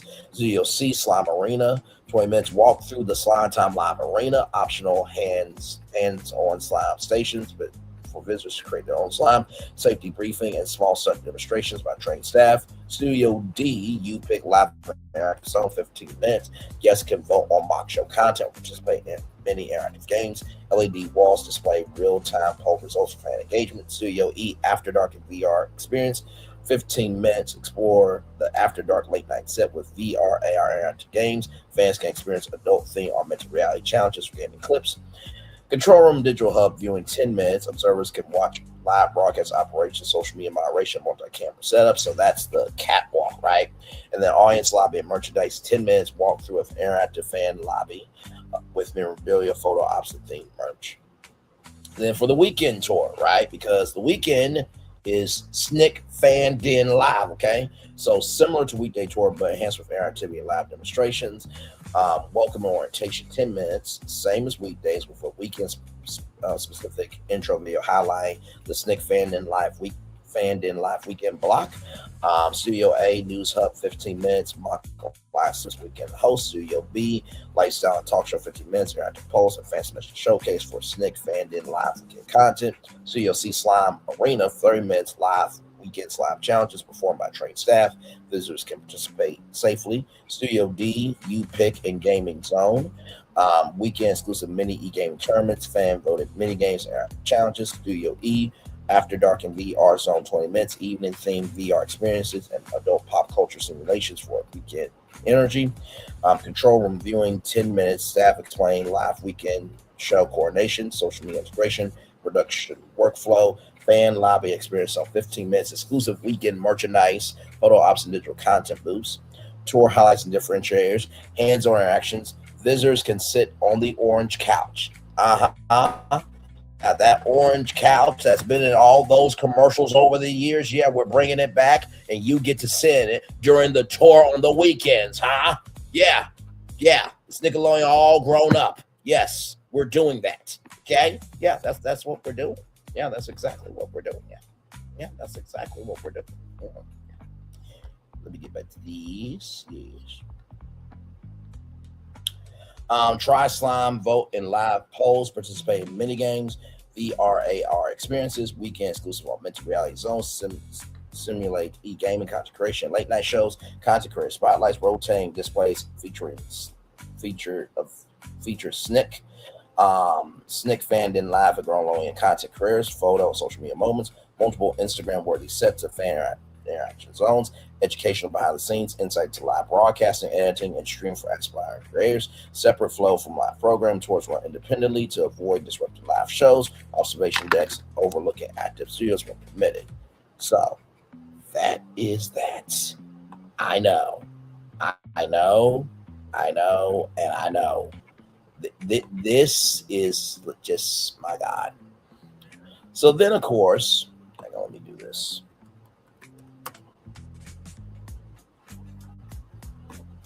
Right there, I think we'll end it on that one. Then we'll shut out. So then, of course, I need a brand identity. So I thought of funneristivity, right? Where playful chaos meets fearless creativity. So Grownelodeon, funneristivity. So funneristivity is fun, furious creativity. It's the energy of childhood imagination turned all the way up for adults. Louder, messier, smarter, bolder, and unapologetically grown. Brand archetype, the rebel creator, the trickster adult. Grownelodeon doesn't behave. It plays hard, thinks fast, and creates without permission. Brand mission to unleash unfiltered creativity, nostalgia, humor, and chaos for adults who refuse to outgrow fun. Tag me in.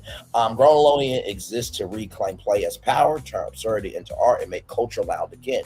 Brand vision to become the defining adult playground network where nostalgia collides with now, cartoons meet culture, slime meets satire, fun fights burnout.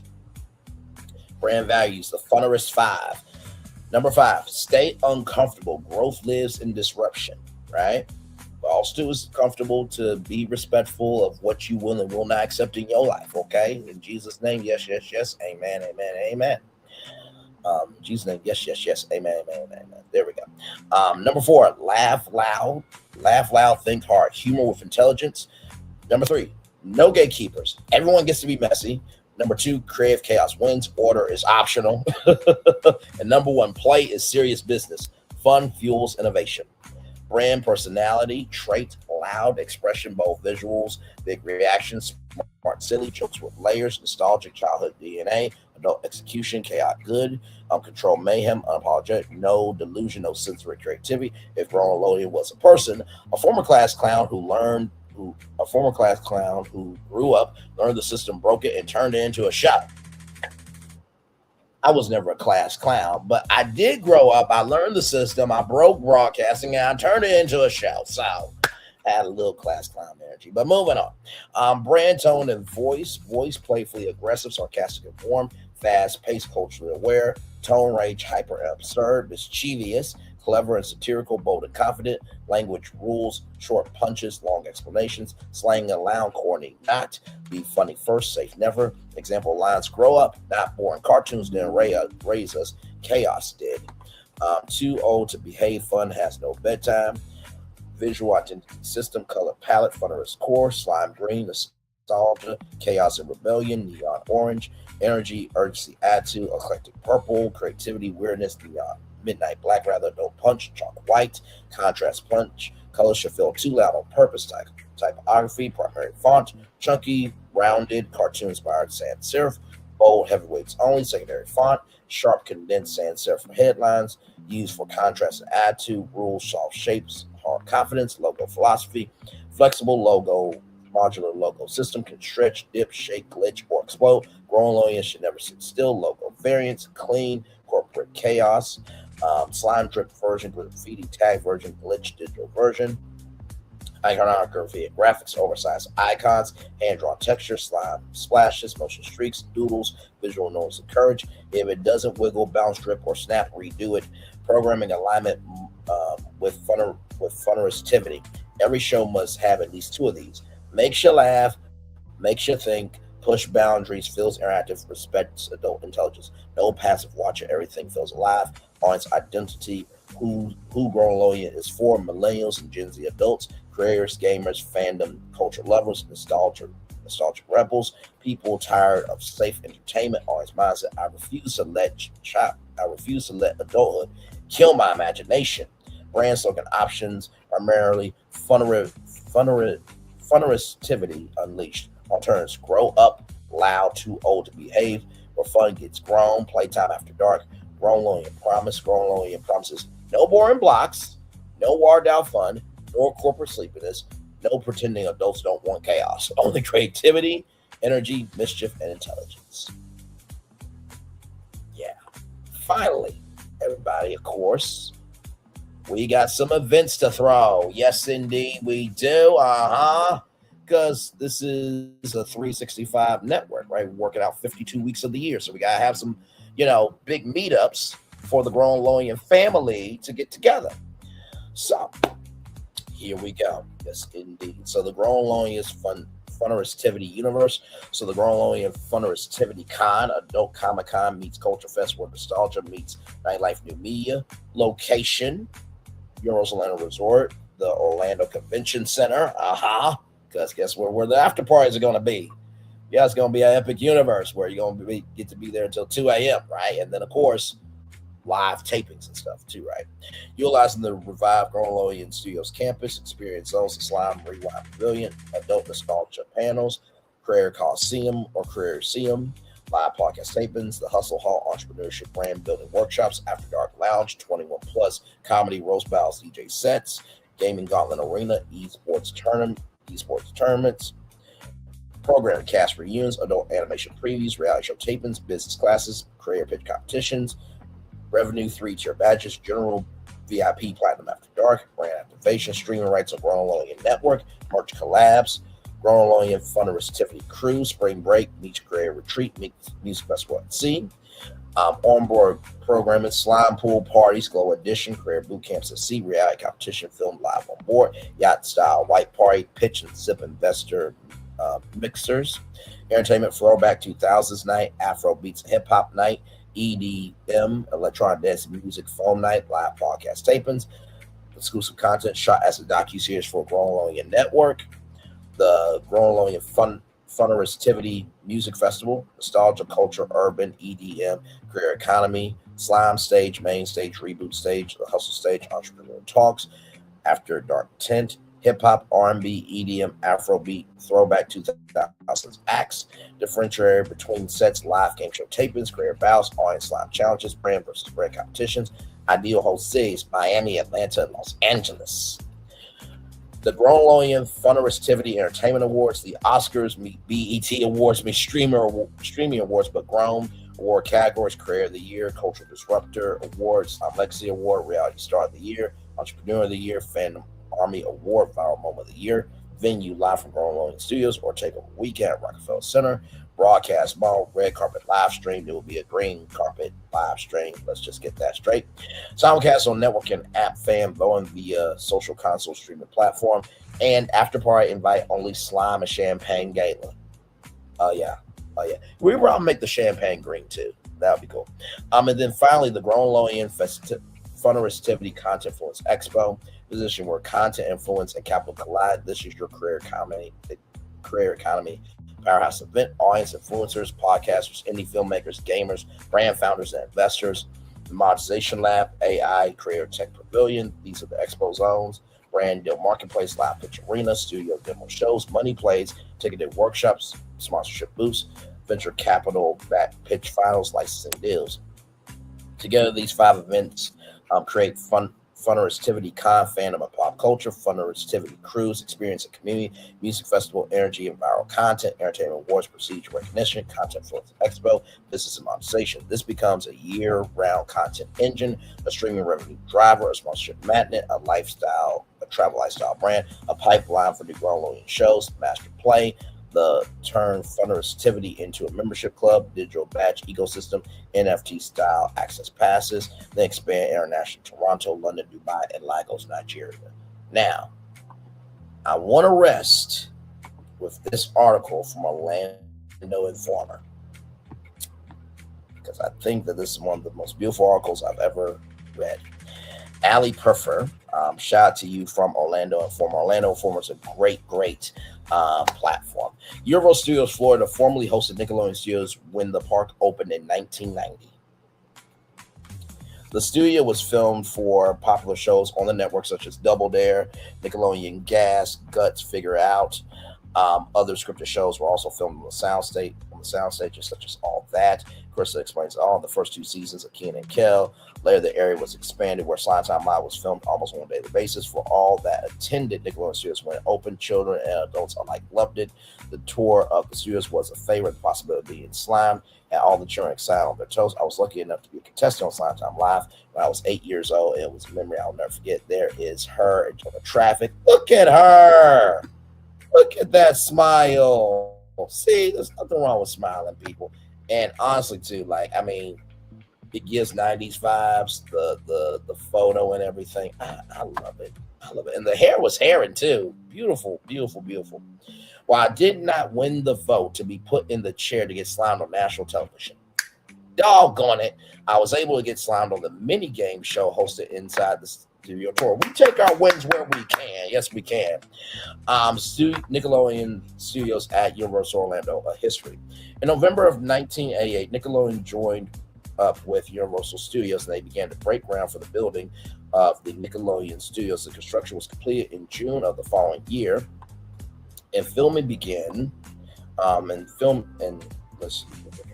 Filming began on the infamous Stage 21 for their first program filmed in Orlando, Super Sloppy Double Dare. When Universal Studios Florida opened their doors officially in June of 1990, Nickelodeon Studios welcomed the public. In October of 1990, the famous Slime Geyser was unveiled and officially opened. Minimal changes were made between then and 1999, except for some exterior changes to the building and additional shows being taped at the studios.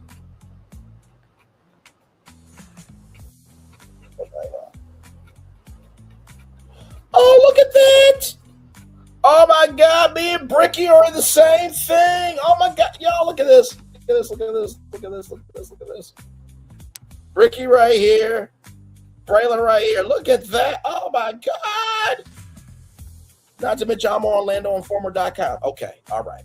Just okay, I got it. Okay, here we go. Crazy. Here we go.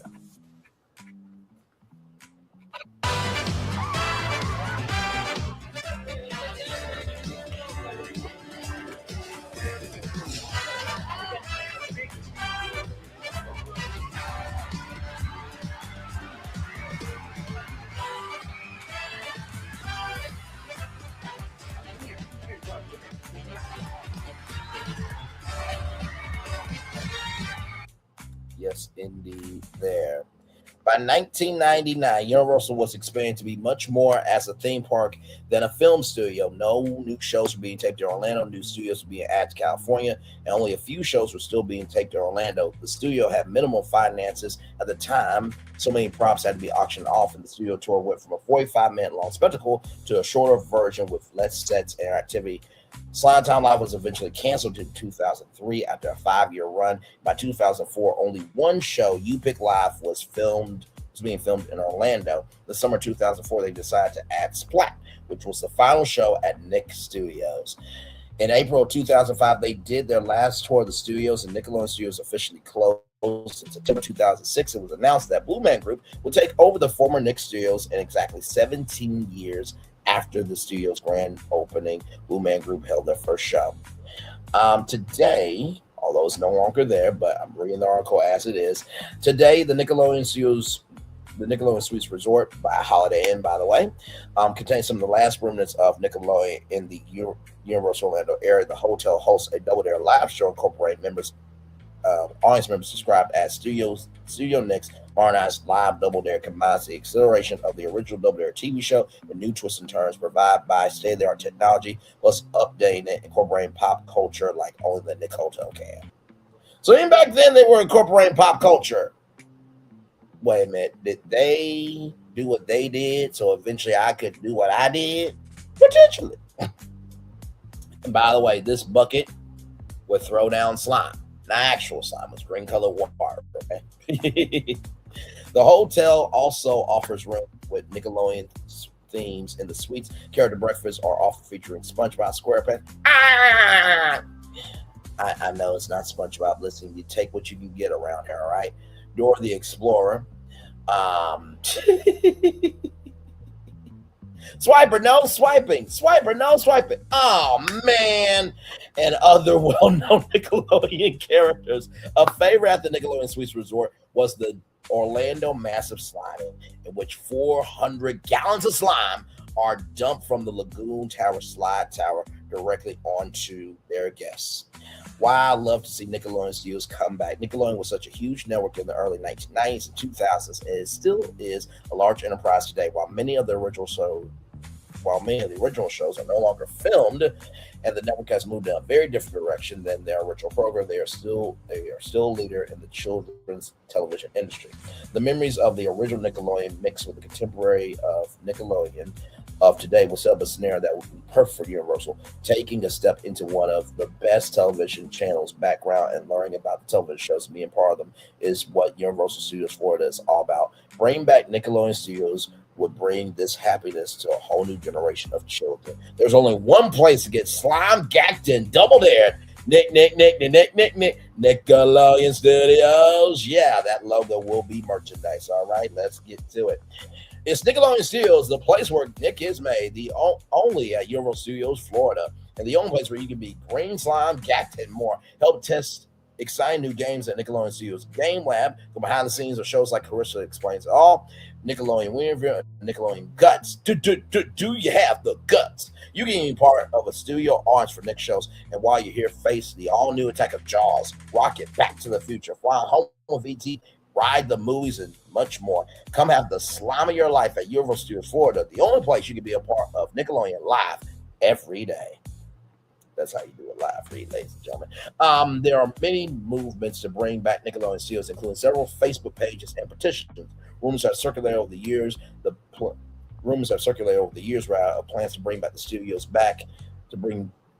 Rumors are circulated over the years of plans to bring the studios back, but nothing has been confirmed. And with the way things look, the Blue Men have been taking over the studios and lack of interest in the original Nickelodeon, it's doubtful the entire film studio will reopen possibilities for bringing back a retro Nickelodeon themed area or rise popular topic of conversation, but nothing has been confirmed by Nickelodeon Orlando. Here's one more video. It shows the entrance to Nickelodeon Studios while it was open and after it was replaced. Hang on.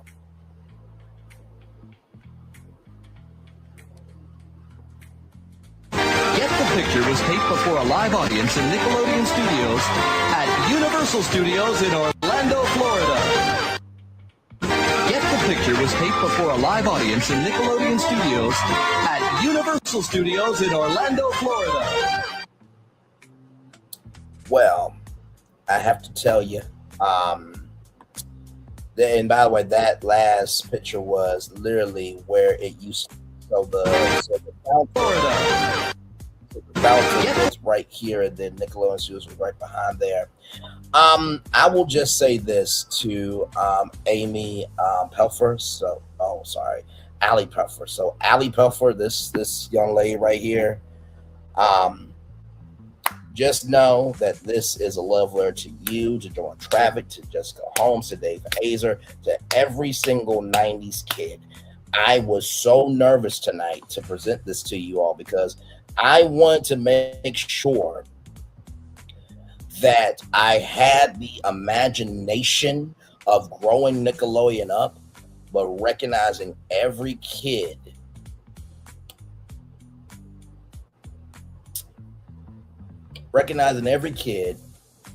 that watched Nickelodeon as their place to fall when they did not know how to be a kid, when they didn't know how to have friends, when they didn't know how to move, when they didn't know how to be. Nickelodeon accepted them for exactly who they are, and I hope that I fulfilled that assignment. Now, Nickelodeon, Universal, it's on you. This can be real. The game plan was given tonight. There is no more excuses. This can happen. And believe me, to walk down Production Boulevard and to see that in reality, can't get what we get. We can't get back what we had. But damn it, this might be the best attempt yet. That being said, I'm going to turn off my camera now because we've done the whole show for over an hour. Yes, we have. Woo! Child,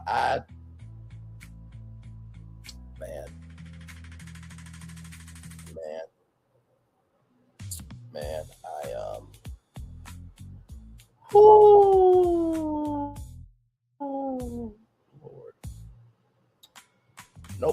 gonna cry with y'all tonight. Nope, I'm not doing it. Nope, and nope. Florian and Phil, and everybody else that's here. What are you thinking? How are you feeling? How are you taking this in right now? Like I said, the bar was heavy for this. I feel like conversations have been had about Nickelodeon Studios, but I don't think there's ever been a conversation quite like this of a solution of this magnitude. So yeah. Woo!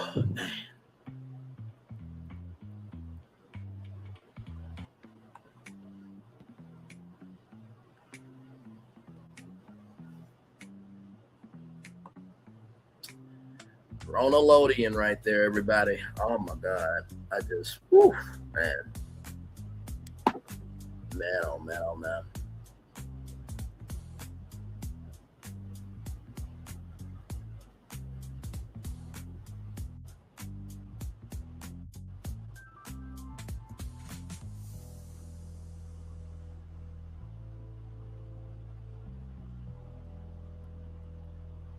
You guys are still there?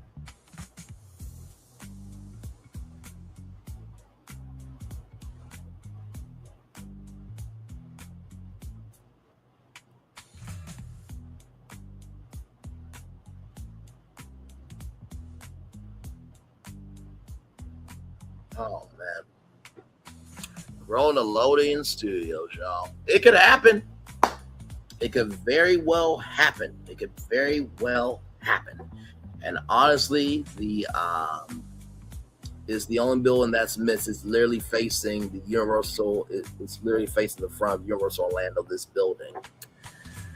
Yes, indeed. Florian, how you feeling, my friend? How did I do? Did I give a good effort? I mean, listen, you know, I set my bar pretty high for myself, but even this one terrified me because theme park fans are one thing. Before Marvel fans, there were Nickelodeon fans, okay?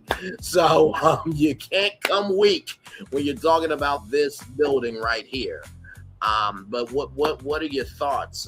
Do you want to come up and give some commentary, or what you want to do? I'm here for as long as y'all want me to be. I don't want to be on too long because I want people to be able to, you know, watch the whole thing. But I definitely want to hear from you guys. You know, G4 was kind of my, you know, teenage dream, but this was my kid dream. So, you know, either network I would love to work at.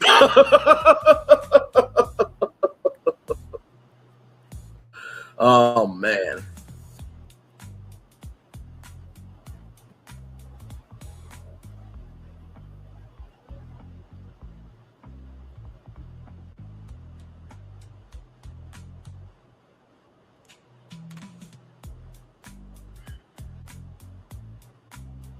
Hey, four people, welcome in. Glad to have you here.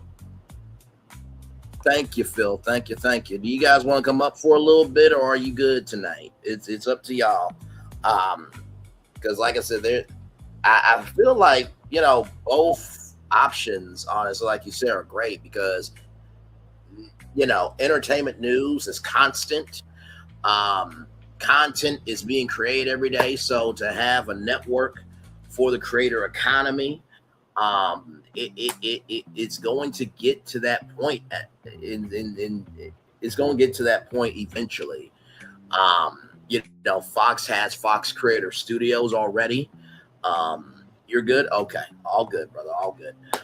Fox has Creator Studios already. Y'all know I've been pushing for YouTube Studios for a very long time now. So, you know, eventually, it's only a matter of time, and Netflix is already working with content creators as well. So it's best to get on board now. While we can do it. You definitely did with childlike heart nostalgia. Thank you, good sir. Thank you. wanted to make sure that the history of Nickelodeon Studios was honored, obviously. But also, too, I wanted to give it a life that maybe we can all gather around, you know. As I look at this picture right now, I have joy in my heart. I have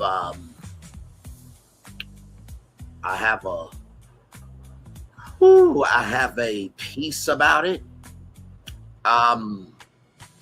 But I also feel like this is probably what Joe Rohde goes through.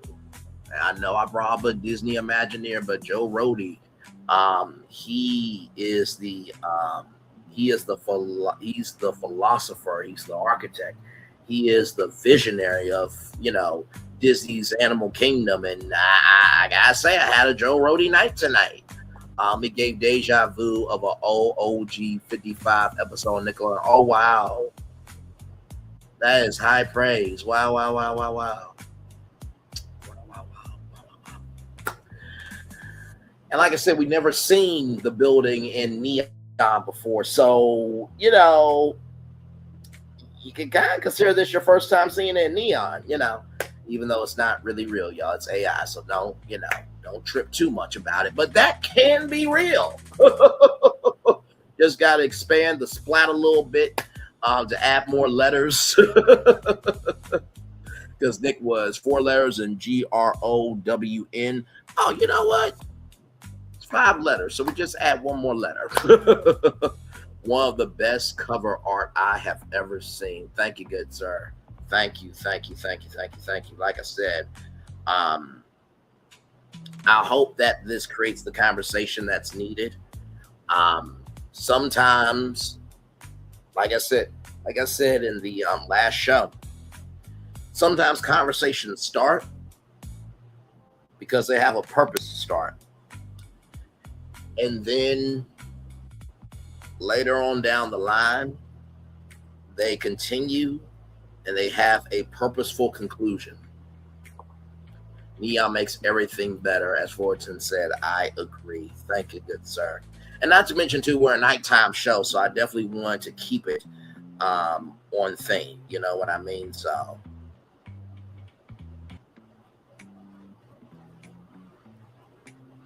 you know what I mean? So,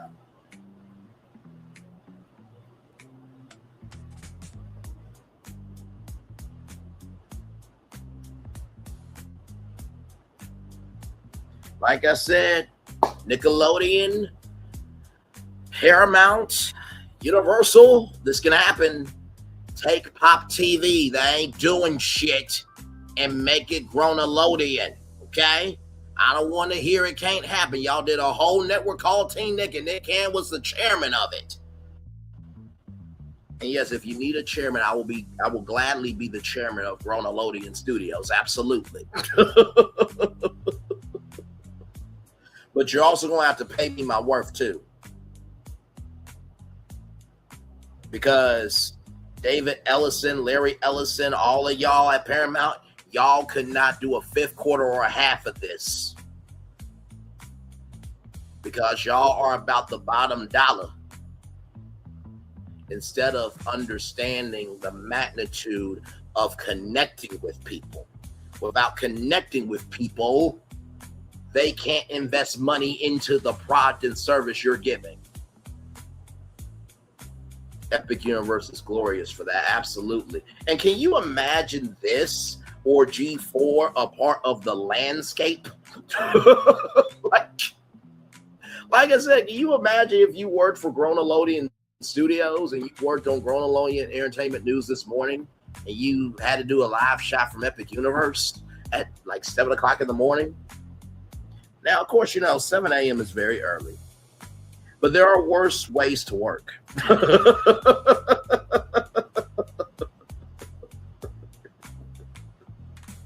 Oh, man.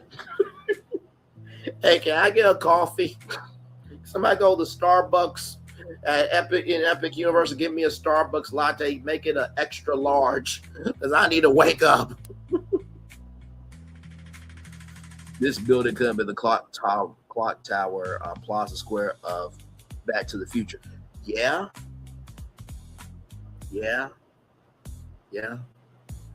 And not to mention too, like I said, the building has to, work, 52 weeks out the year. Can you imagine if they have extended hours at Universal Orlando Resort and you're walking down and you see the building, right?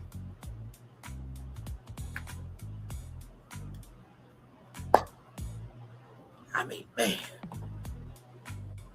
At least I don't have to build the indoor theme park there. So hopefully Grownelodeon comes to fruition, or even G4, right? Well, here's the thing. The indoor theme park, I think we talked about this before, but the indoor theme park is already built. Phil, it's called Nickelodeon Universe. They got that at American Dream Mall in East Rutherford, New Jersey, and they also have it at American Dream Mall.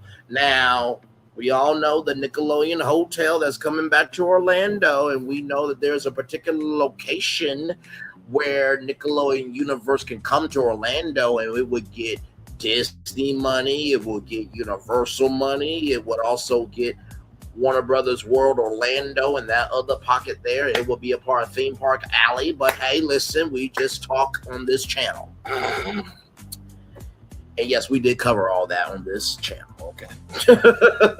Go back to our Nickelodeon Live and you'll see all that there. Yes, indeed. So.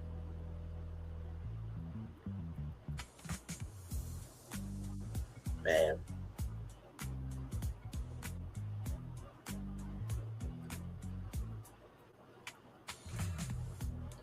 And not to mention too, I will just say this, like, I think a Grownelodeon lounge could be built in that area. So that way, once programming is done for the day, it's just done, you know what I mean? But you can still go to that lounge. You can still take pictures out in front of it. Like, it's going to be 24/7 production, 7 days a week.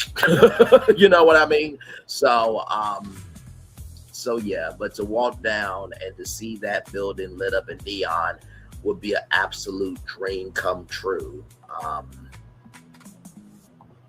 Yeah, we did cover it back in August. So, like I said, a lot happens early on this channel if you pay attention. Actually, you know what?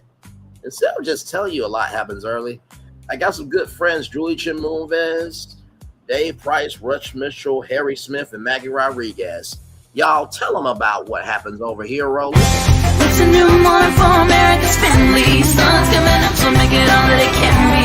You know a lot happens early. I'm Harry Smith. I'm Julie Chen. I'm Maggie Rodriguez. Morning everywhere. Come on, get up. I'm Russ Mitchell. And I'm Dave Price. And it's a little early for this. Right now, this it's a new morning for America's family. Sun's coming up, so make it all that it can be. You know a lot happens early. Every day's good when you started it out right. But whenever you're in the daylight, and a lot happens early. Can you feel it? And I say, good morning, everybody. Are you girls ready for the Jonas Brothers? We have an early show exclusive. Yes. A lot happens early. A lot. A lot happens early. The Early Show, weekday mornings on CBS. It's a new morning. It's nighttime, but nonetheless, a lot does happen early over here on our channel if you just pay attention. If you love the energy, the vibe, and the frequency of joy that you are receiving right now, please hit that subscribe button, hit the all notification bell, so that way you know whenever we go live on tour, upload a video or upload a short. There is constant new content on this channel basically every day. And y'all, Monday I got more content for y'all, so there it is. So always something happening over here. So yeah, like I said, I hope that this one really feeds the culture well, you know what I mean? And listen, to get this compliment right here, of OG 55. Listen, OG, if you want to talk about it, brother, go right ahead. You got my permission. And like I said, to any content creator, this is not just on this project here. Any of the projects that BFP Imagineering has done or I've done, please discuss them. Like that's one of the reasons, one of the many reasons why we do it is because we want to see what you guys have to say about it. You know, did we hit it or did we miss it? I think with this one, I think I hit this one right on the nose. It respects the old, and brings it back, but with all new soul. You know, so and just imagine, you know, adults just crying at the gate of it's Grownelodeon Studios. I can be slide. I can go hold the studio tour.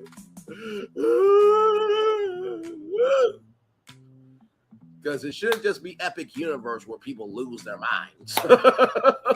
That should be happening at Islands of Adventure. That should be happening at Volcano Bay. That should be happening at Universal Studios, Florida. And for those old school heads, you know, it was Universal Studios Escape. Yes, indeed. And for those who call Universal Orlando Resort. Yes, indeed. So, man, we're just chillaxing, everybody. We're just chillaxing. We're talking about Grownelodeon Studios tonight. A very emotional, heart-filled, soul-led project.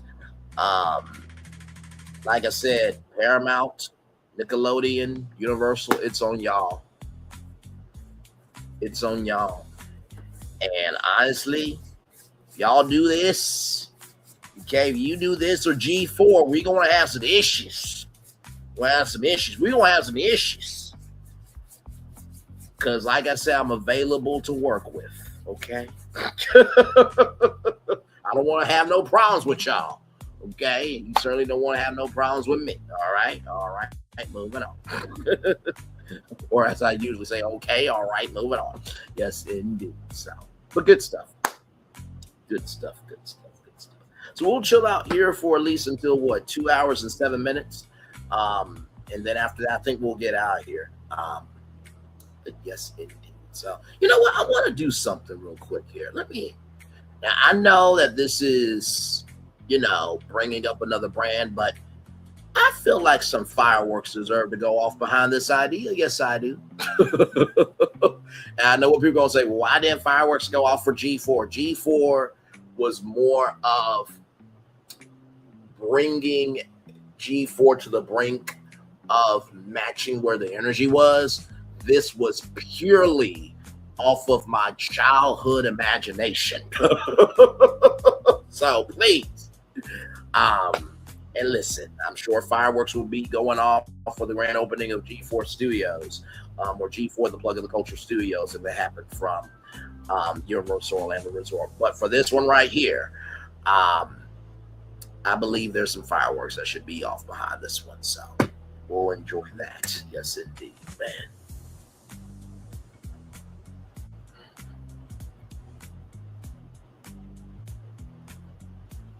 Actually, I'm going to turn up the music a little bit, and I'm going to mute so you guys can enjoy this picture with the fireworks real quick.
Yes, indeed. Yes, indeed. Yes, indeed. I am still here, everybody. Welcome back in. Glad to have you here. I want to give some love to the one and only Grownelodeon Studios. And I have a little fun fact for you all.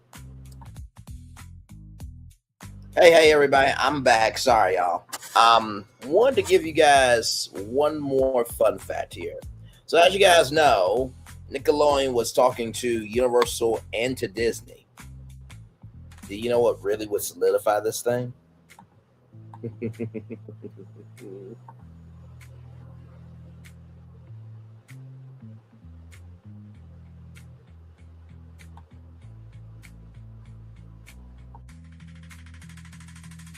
Right here. Look at this. Look at this. Look at this.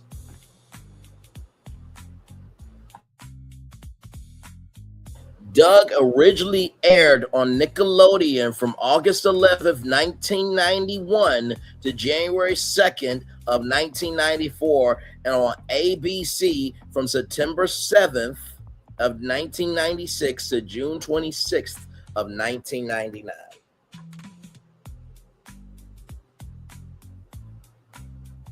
So, that should tell you something. That if Nickelodeon and Disney could share a cartoon, then, you know, I can put this up along with some fireworks, right? Yes, indeed. Back off camera there. Oh, man, we are about to get ready to end this thing. But what a live tonight, I have to say. Man, oh, man, oh, man, oh, man. Okay, I wasn't dreaming after all. No, good sir, you weren't dreaming. Now, this picture right here is a dream, right? But it can come true. And, you know, I wanted to give Grownelodeon its time on the stage by itself with the fireworks, because I feel like this idea deserves that. It needs to be seen fully of this can actually happen. Like I said, it may not happen in my lifetime, but hopefully it'll happen in the next lifetime. And when I'm up in heaven, you know, on the heaven web, you know, I'm like, oh, they're making Grownelodeon Studios. It took them all this time, before, you know. I'm up here now, so I can't really run it, but you know. But hey, listen, Paramount, Nickelodeon, Universal, we can make this happen now while I'm here, okay? Let's make it happen. Let's make it happen, okay? Like I said, to the culture, I hope you enjoyed this one. I really, really do. I gave everything I could to it, that and then some. So yes, indeed. We'll end it at 2 hours and 15 minutes, and then I'll give the best outro on YouTube, and then we'll head on out of here. What a wonderful, wonderful, wonderful show this evening.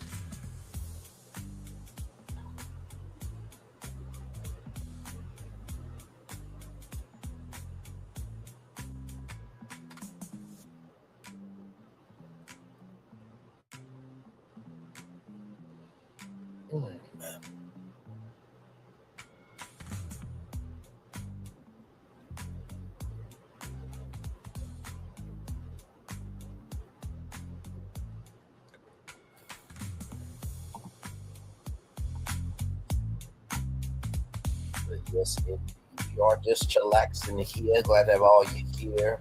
About to get ready in the show at 2 hours and 15 minutes, but a great, great one for sure. And I hope everybody, you know, you chew on this one. Let me know what you think in the comments below.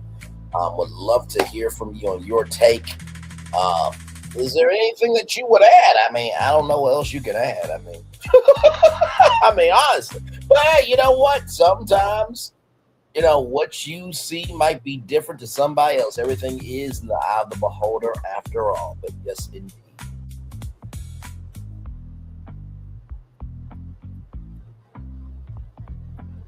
Like I said, can you imagine if this video got to like 1 million views? Because this is the thing. Like sometimes live streams, videos, and shorts, sometimes they need time to develop. But imagine if this stream gets 1 billion views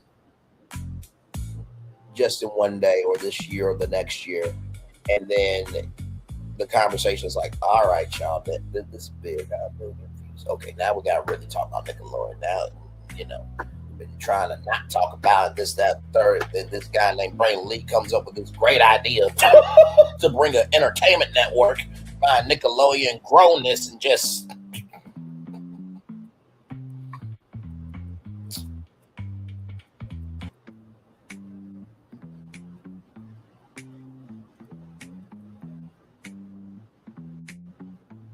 I'm wishing the best for this one. I really am. And for G4. Really, I wish all my tours like the best of luck whenever I launch them. I really do. For me, it's knowing that something can be in the world for me. That brings me comfort. And like I said, I still get nervous when I go live on tour. I know I pull it off very easily, that I don't look nervous, okay? But I do still.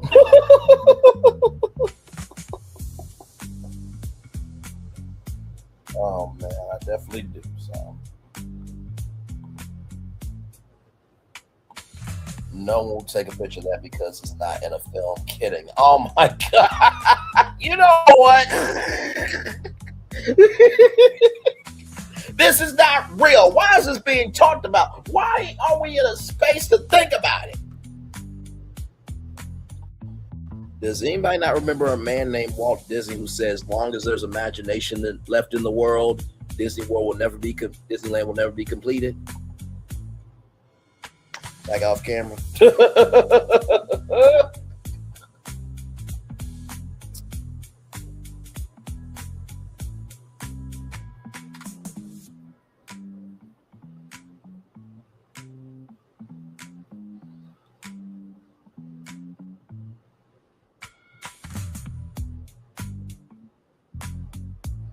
But yes, indeed. So good stuff, good stuff, good stuff, good stuff.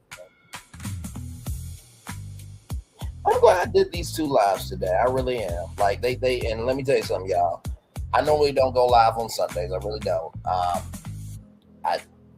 I'm very blessed that every stream that we have done, every video, every short has always gotten views somehow. So I'm very appreciative of that. But with these two lives here, I was like, oh God, I hope that the G4 audience, you know, they love me. Okay. I hope the Nickelodeon audience, the Nickelodeon audience, rather, they love me too. You know what I mean? And yeah, so, and like I said, it has to, and I will say this for anybody that wants to try to put something in this building, you have to recognize it has to be a brand, it has to be a television brand or a content studio that would make sense to a theme park, right? Because, like I said, with G4, it's technology, it's video gaming, it's anime, it's manga, it's geek, nerd, outsider culture, right? And theme parks are that place where everybody can escape. Nickelodeon, it was there in the beginning, and it still has that explosive energy. So if you're going to try this, you get, I'll put it like this. You can't put HGTV Studios here. Okay. Haha, originally Sunday or Monday is BFP Live too. Yes, indeed. But no, you can't put like a, you know, a HGTV here. You can't put like a Hallmark Studios here because it doesn't have energy. You're talking about millions upon millions upon millions of people coming to Universal Orlando Resort. Come on now. You gotta match the energy.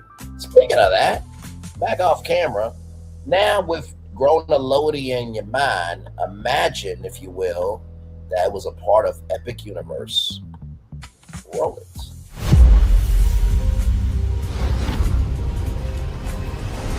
Beyond this gate, find gardens green and epic worlds to fill your dreams.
untold under moonlit skies.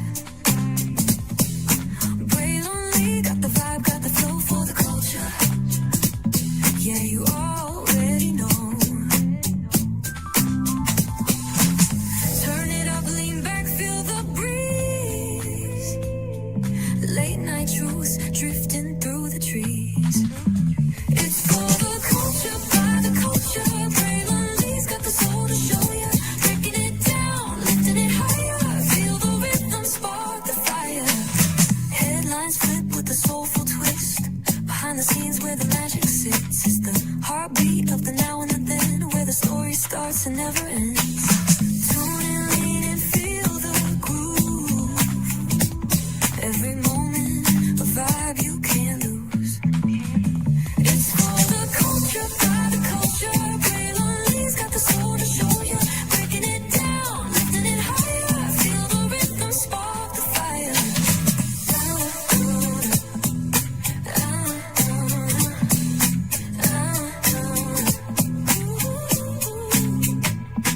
Hear the whispers in the city's hum. Echoes of stories where we're from. A beat, a step, a voice so clear. The pulse of us, it's all right here. We got soul, we got flavor. Every moment is a savior. Every experience is an overcomer. Turn it up, feel the glow, let the rhythm flow. Spotlight shining, we in the zone. This is the place where the culture's grown. Stories untold, now they're coming alive. Braylon got the vibe tonight. One thing to know and two things for sure. Higher is waiting and lower is available. But either way, we gotta go on tour. It's Braylon Lee's virtual tour, where the culture makes its move. Feel the love, feel the truth. This is us, this is you. From the unknown, the unembraced and more. This show, this brand and the possibilities of what can be is all here for you. I'm just a kid from the rock, trying to be a rock for people, trying to make it best they can to become. Being moved as a creator of power to lift up all of us, not just a selective few.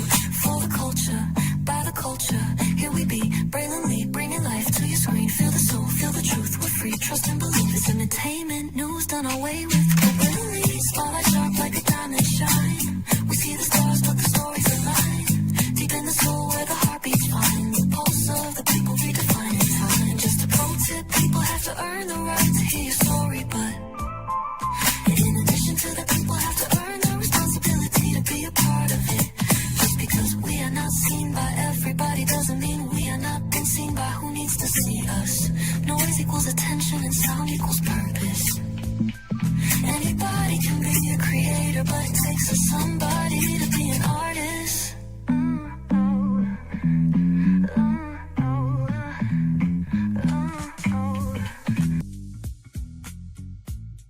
You know, I can't think of any other way to end the show than that. Ladies and gentlemen, it's time for the best outro on YouTube, everybody. Yes, indeed, it is that time.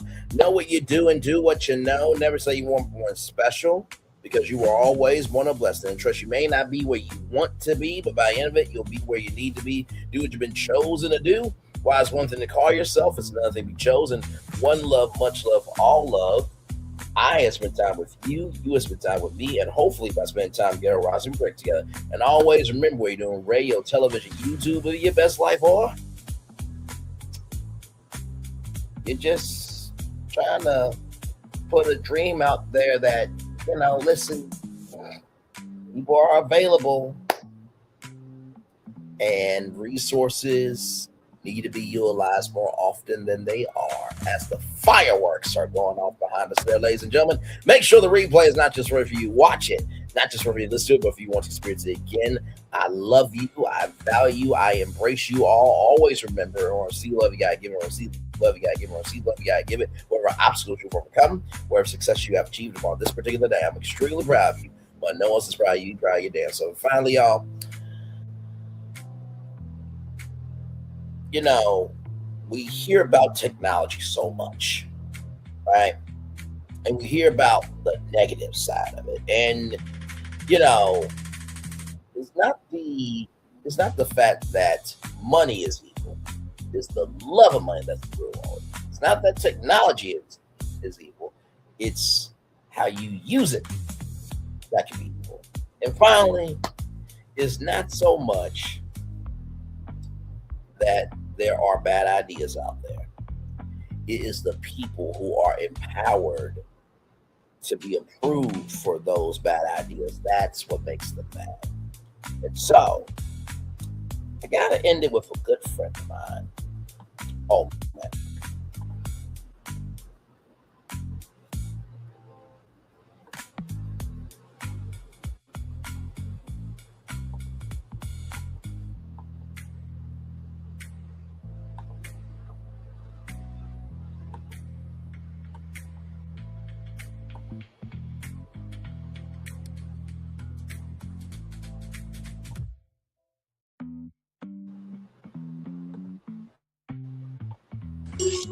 You could start by running to the room of the three gargoyles. Push in the right tongue, and a door might lead you down a staircase into the wall climb.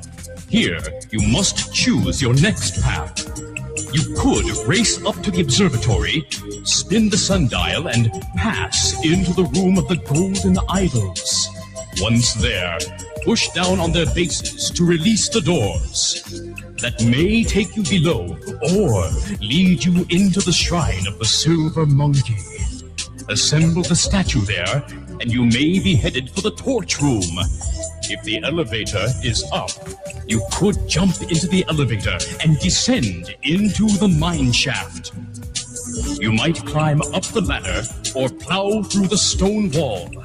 Find the key, and it may unlock the tombs of the ancient kings, allowing you to climb into the spider's lair.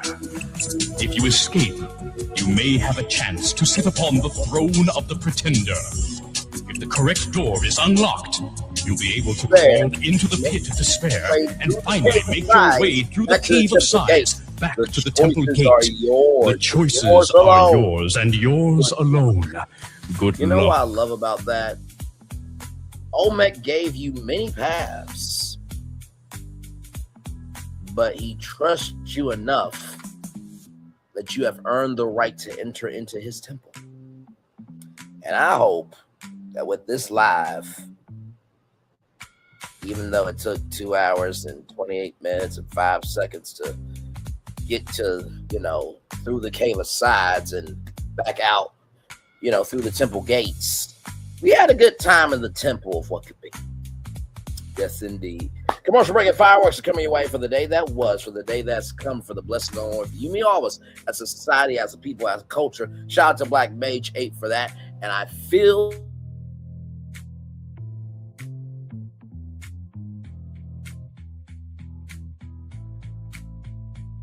good night, everybody. Love y'all.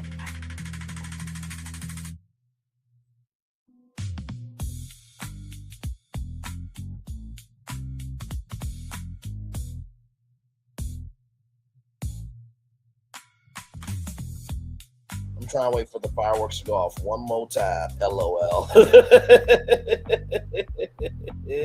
Wait for it. I think it's about to happen. Wait for it. Wait for it. Wait for it. There it is. As the fireworks are going off behind us there. All right, y'all. For real. Good night. Love y'all. Bye-bye. I thought I should tell you they've been talking about you. Yeah, they've been talking about you. They've been talking about the fact that they've done everything they could to stop you and everything they could to block you, but you still win. They've been talking about the fact that they have undermined your success and they have tried to sabotage your seasons, but you keep winning. They've been talking about the fact that even though they don't like each other, they get together to try to kill you, but you keep winning. They've been talking about the fact that you were voted least likely to succeed, but like cream, you keep rising to the top. They've been talking about how they tried to burn your world down, but like the phoenix, you rose from the ashes. They've been talking about you. And you know what they say? Oh, she's just lucky.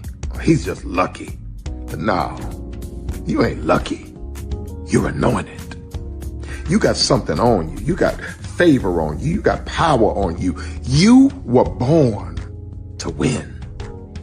Now they can call it luck, but it's grace. They can call it luck, but it's favor.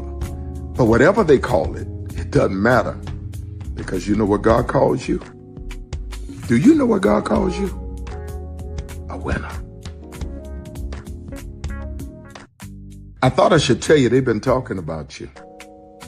Yeah, they've been talking about you. They've been talking about the fact that they've done everything they could to stop you and everything they could to block you, but you still win. They've been talking about the fact that they have undermined your success and they have tried to sabotage your seasons, but you keep winning.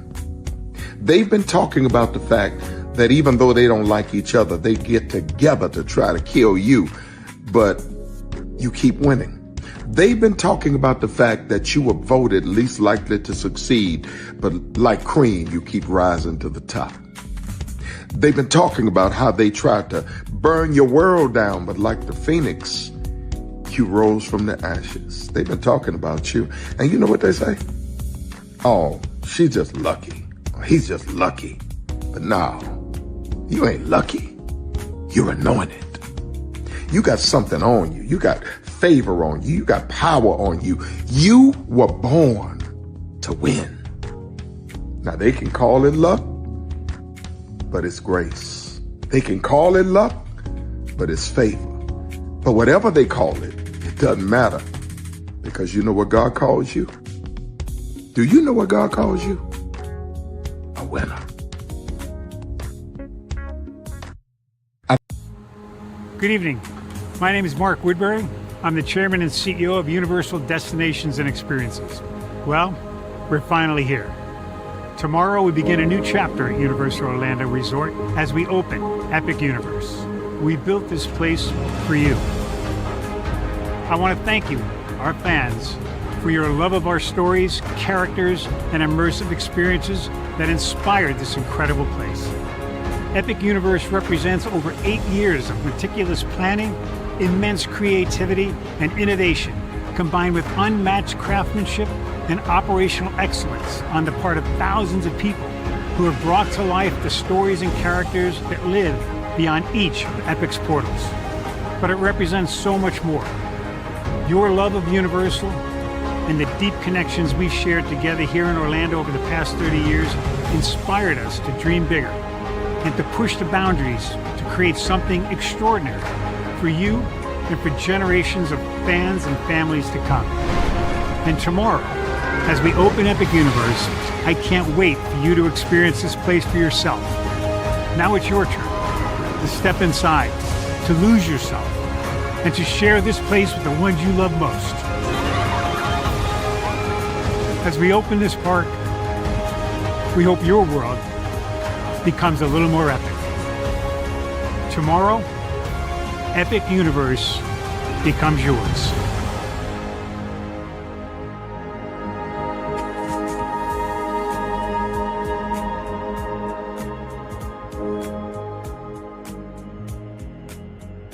Are video games getting too expensive? This episode, we want to find some common ground because the CEOs want to raise the price even more. Not with these broken ass games.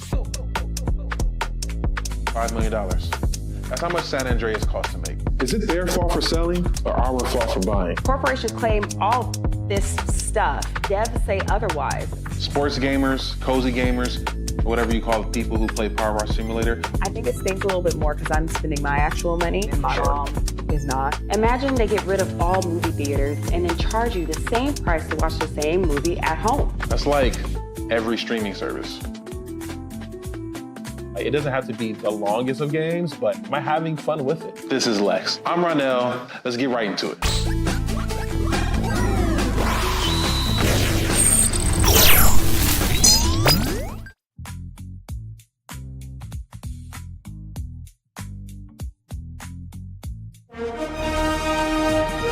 Prepare for a journey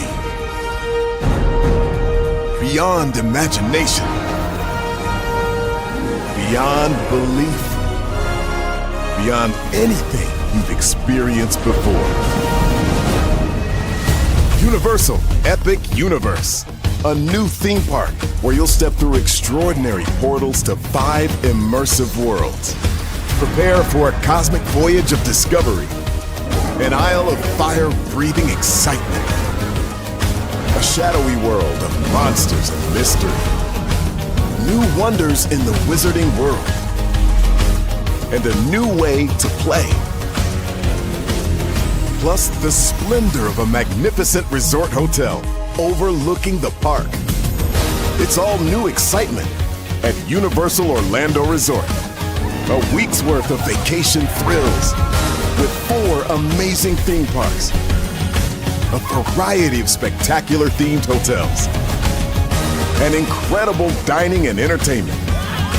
It's all at Universal Orlando Resort, where you'll find new adventures every day.